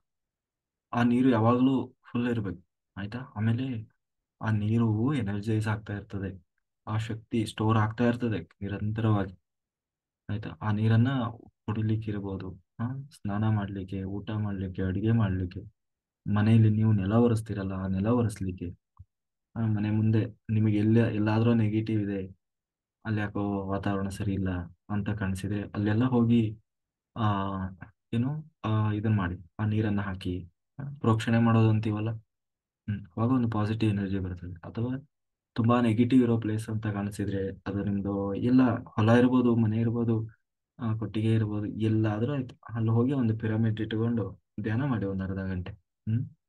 ಆಮೇಲೆ ಆ ಪಿರಮಿಡ್ ಅಲ್ಲೇ ಇಟ್ಟು ಬನ್ನಿ ಆದಷ್ಟು. ಅವಾಗ ಅಲ್ಲಿ ಒಂದು ಪಾಸಿಟಿವ್ ಎನರ್ಜಿ ಅನ್ನೋದು ಡೆವಲಪ್ ಆಗ್ತದೆ. ಎಲ್ಲಿ ನೆಗೆಟಿವ್ ಇದೆ ಅಂತ ನಿಮ್ಗೆ ಅನಿಸ್ತದೆ ಅಲ್ಲೆಲ್ಲ ಹೋಗಿ ಕೂತ್ಕೊಂಡು ಧ್ಯಾನ ಮಾಡಿ, ಆಯ್ತಾ? ಅವಾಗ ಅಲ್ಲಿ ಪಾಸಿಟಿವ್ ಎನರ್ಜಿ ವೈಬ್ರೇಷನ್ ಶುರು ಆಗ್ತದೆ. ಎಲ್ಲವೂ ಇರುವುದು ನಮ್ಮ ತಲೆಯಲ್ಲಿ, ಹೊರಗಡೆ ಯಾವುದೂ ಇಲ್ಲ. ಯಾವ ಶಕ್ತಿಯೂ ನಮ್ಮನ್ನೇನು ಮಾಡ್ಲಿಕ್ಕಾಗಲ್ಲ. ಎಲ್ಲವೂ ಅದು ನಮ್ಮ ಭಾವನೆ, ಕಲ್ಪನೆಗೆ ಅನುಗುಣವಾಗಿ ಅದು ಕೆಲಸ ಮಾಡ್ತದೆ, ವರ್ತನೆ ಮಾಡುತ್ತೆ, ಆಯ್ತಾ? ಹಾಗಾಗಿ ಫಸ್ಟು ನಮ್ಮ ತಲೆಯಲ್ಲಿ ಇರಬೇಕದು. ಈಗ ಸುಜಾತ ಮಾಸ್ಟರ್ ಹೇಳ್ತಾರೆ, ಹೇಳಿ ಮೇಡಮ್, ಲಾಸ್ಟಿಗೆ ನಿಮ್ದೊಂದು ಹೇಳಿಬಿಡಿ.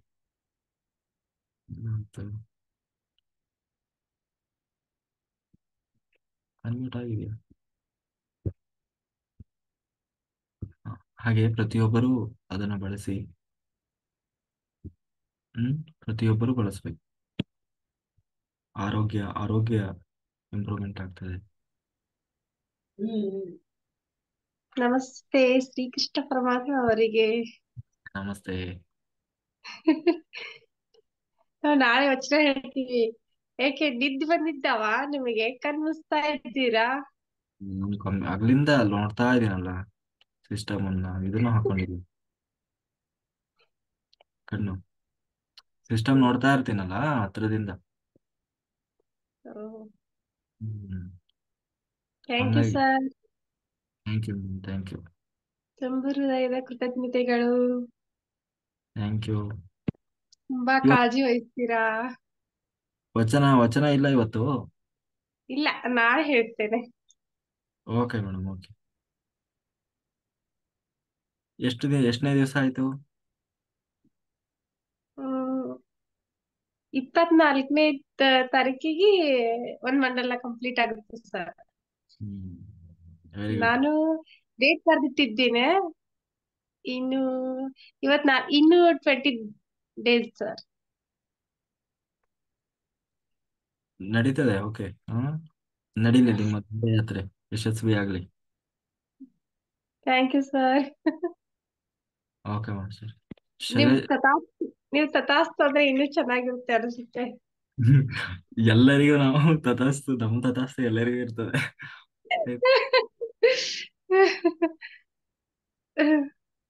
Okay. Shailaja master hand raise ಮಾಡಿದ್ರಿ? ನಮಸ್ತೆ ಸರ್. ನಮಸ್ತೆ ಮಾಸ್ಟರ್, ನಮಸ್ತೆ. ಇದು ವಾಟರ್ ಟ್ಯಾಂಕಿನ ಮೇಲ್ಗಡೆ ಇಟ್ರು ಅದು ಒಂದೇ ಫಲವ ಹೇಗೆ ಅಂತ? ಮೇಲೆ ಅಲ್ಲ, ನೀರ್ ಒಳಗೆ ಮುಳುಗಿಸ್ಬಿಡಿ ನೀವು. ಒಳಗೆ ಹಾಕಿದ್ರೆ ಒಳ್ಳೇದಾ? ನೀರೊಳಗೆ. ನಾವಂದ್ರೆ 2x2 ಪಿರಮಿಡ್ ತರಿಸಿದ್ದು, ಅದು ಫ್ರೇಮ್ ಮಾತ್ರ ಇರೋದು. ಅದು ಮೇಲೆ ಇಟ್ಟದ್ದು, ಒಳಗೆ ಇಡ್ಬೋದಲ್ಲ ಅಂದ್ರೆ? ಅದು ಒಳಗೆ ತೇಲ್ತದ ಅದು ಅಲ್ವಾ? ಅದು 2x2 ಫ್ರೇಮ್, ಅದು ಒಂದು ಫೈಬರ್ ಇರ್ತದಲ್ಲ. ಅದೊಂದು ಅಲ್ಯೂಮಿನಿಯಂ ಇದ್ದು, ಅದು ಸ್ವಲ್ಪ ಸ್ಟ್ರಾಂಗ್ ಇದ್ದು, ವೆಯ್ಟ್ ಇದೆ ಅದು. ಹೌದಾ? ಇದು ತೊಂದ್ರೆ ಇಲ್ಲ. ಅದು ಕಾಪರ್ ಆಗ್ಬೇಕಂತೇನಿಲ್ಲ. ಮೆಟಲ್ ಆದ್ರೆ ಕಾಪರ್ ಆದ್ರೆ 1x1 ಇದ್ದು ಉಂಟು, ಅದು ಇಡ್ಬೋದಲ್ಲ? ನೀರಲ್ಲಿ ಮುಳುಗಿಸಿಬಿಡಿ ಆದಷ್ಟು. ಮುಳುಗಿಸಿದ್ರೆ ಒಳ್ಳೇದಲ್ಲ? Okay sir, okay sir, thank you sir, thank you. Okay ma'am. Okay master, ಎಲ್ಲರೂ ಪಿರಮಿಡ್ ಶಕ್ತಿಯನ್ನು ಬಳಸ್ಕೊಳ್ಳಿ, ಚೆನ್ನಾಗಿ ಯೂಸ್ ಮಾಡ್ಕೊಂಡ್ರಿ. ಧ್ಯಾನ ಮಾಡಿ, ರಾತ್ರಿ ಎಲ್ಲ ಚೆನ್ನಾಗಿ ಧ್ಯಾನ ಮಾಡಿ. ಈಗ ನಾವು ಸಂಕಲ್ಪ ಮಾಡೋಣ.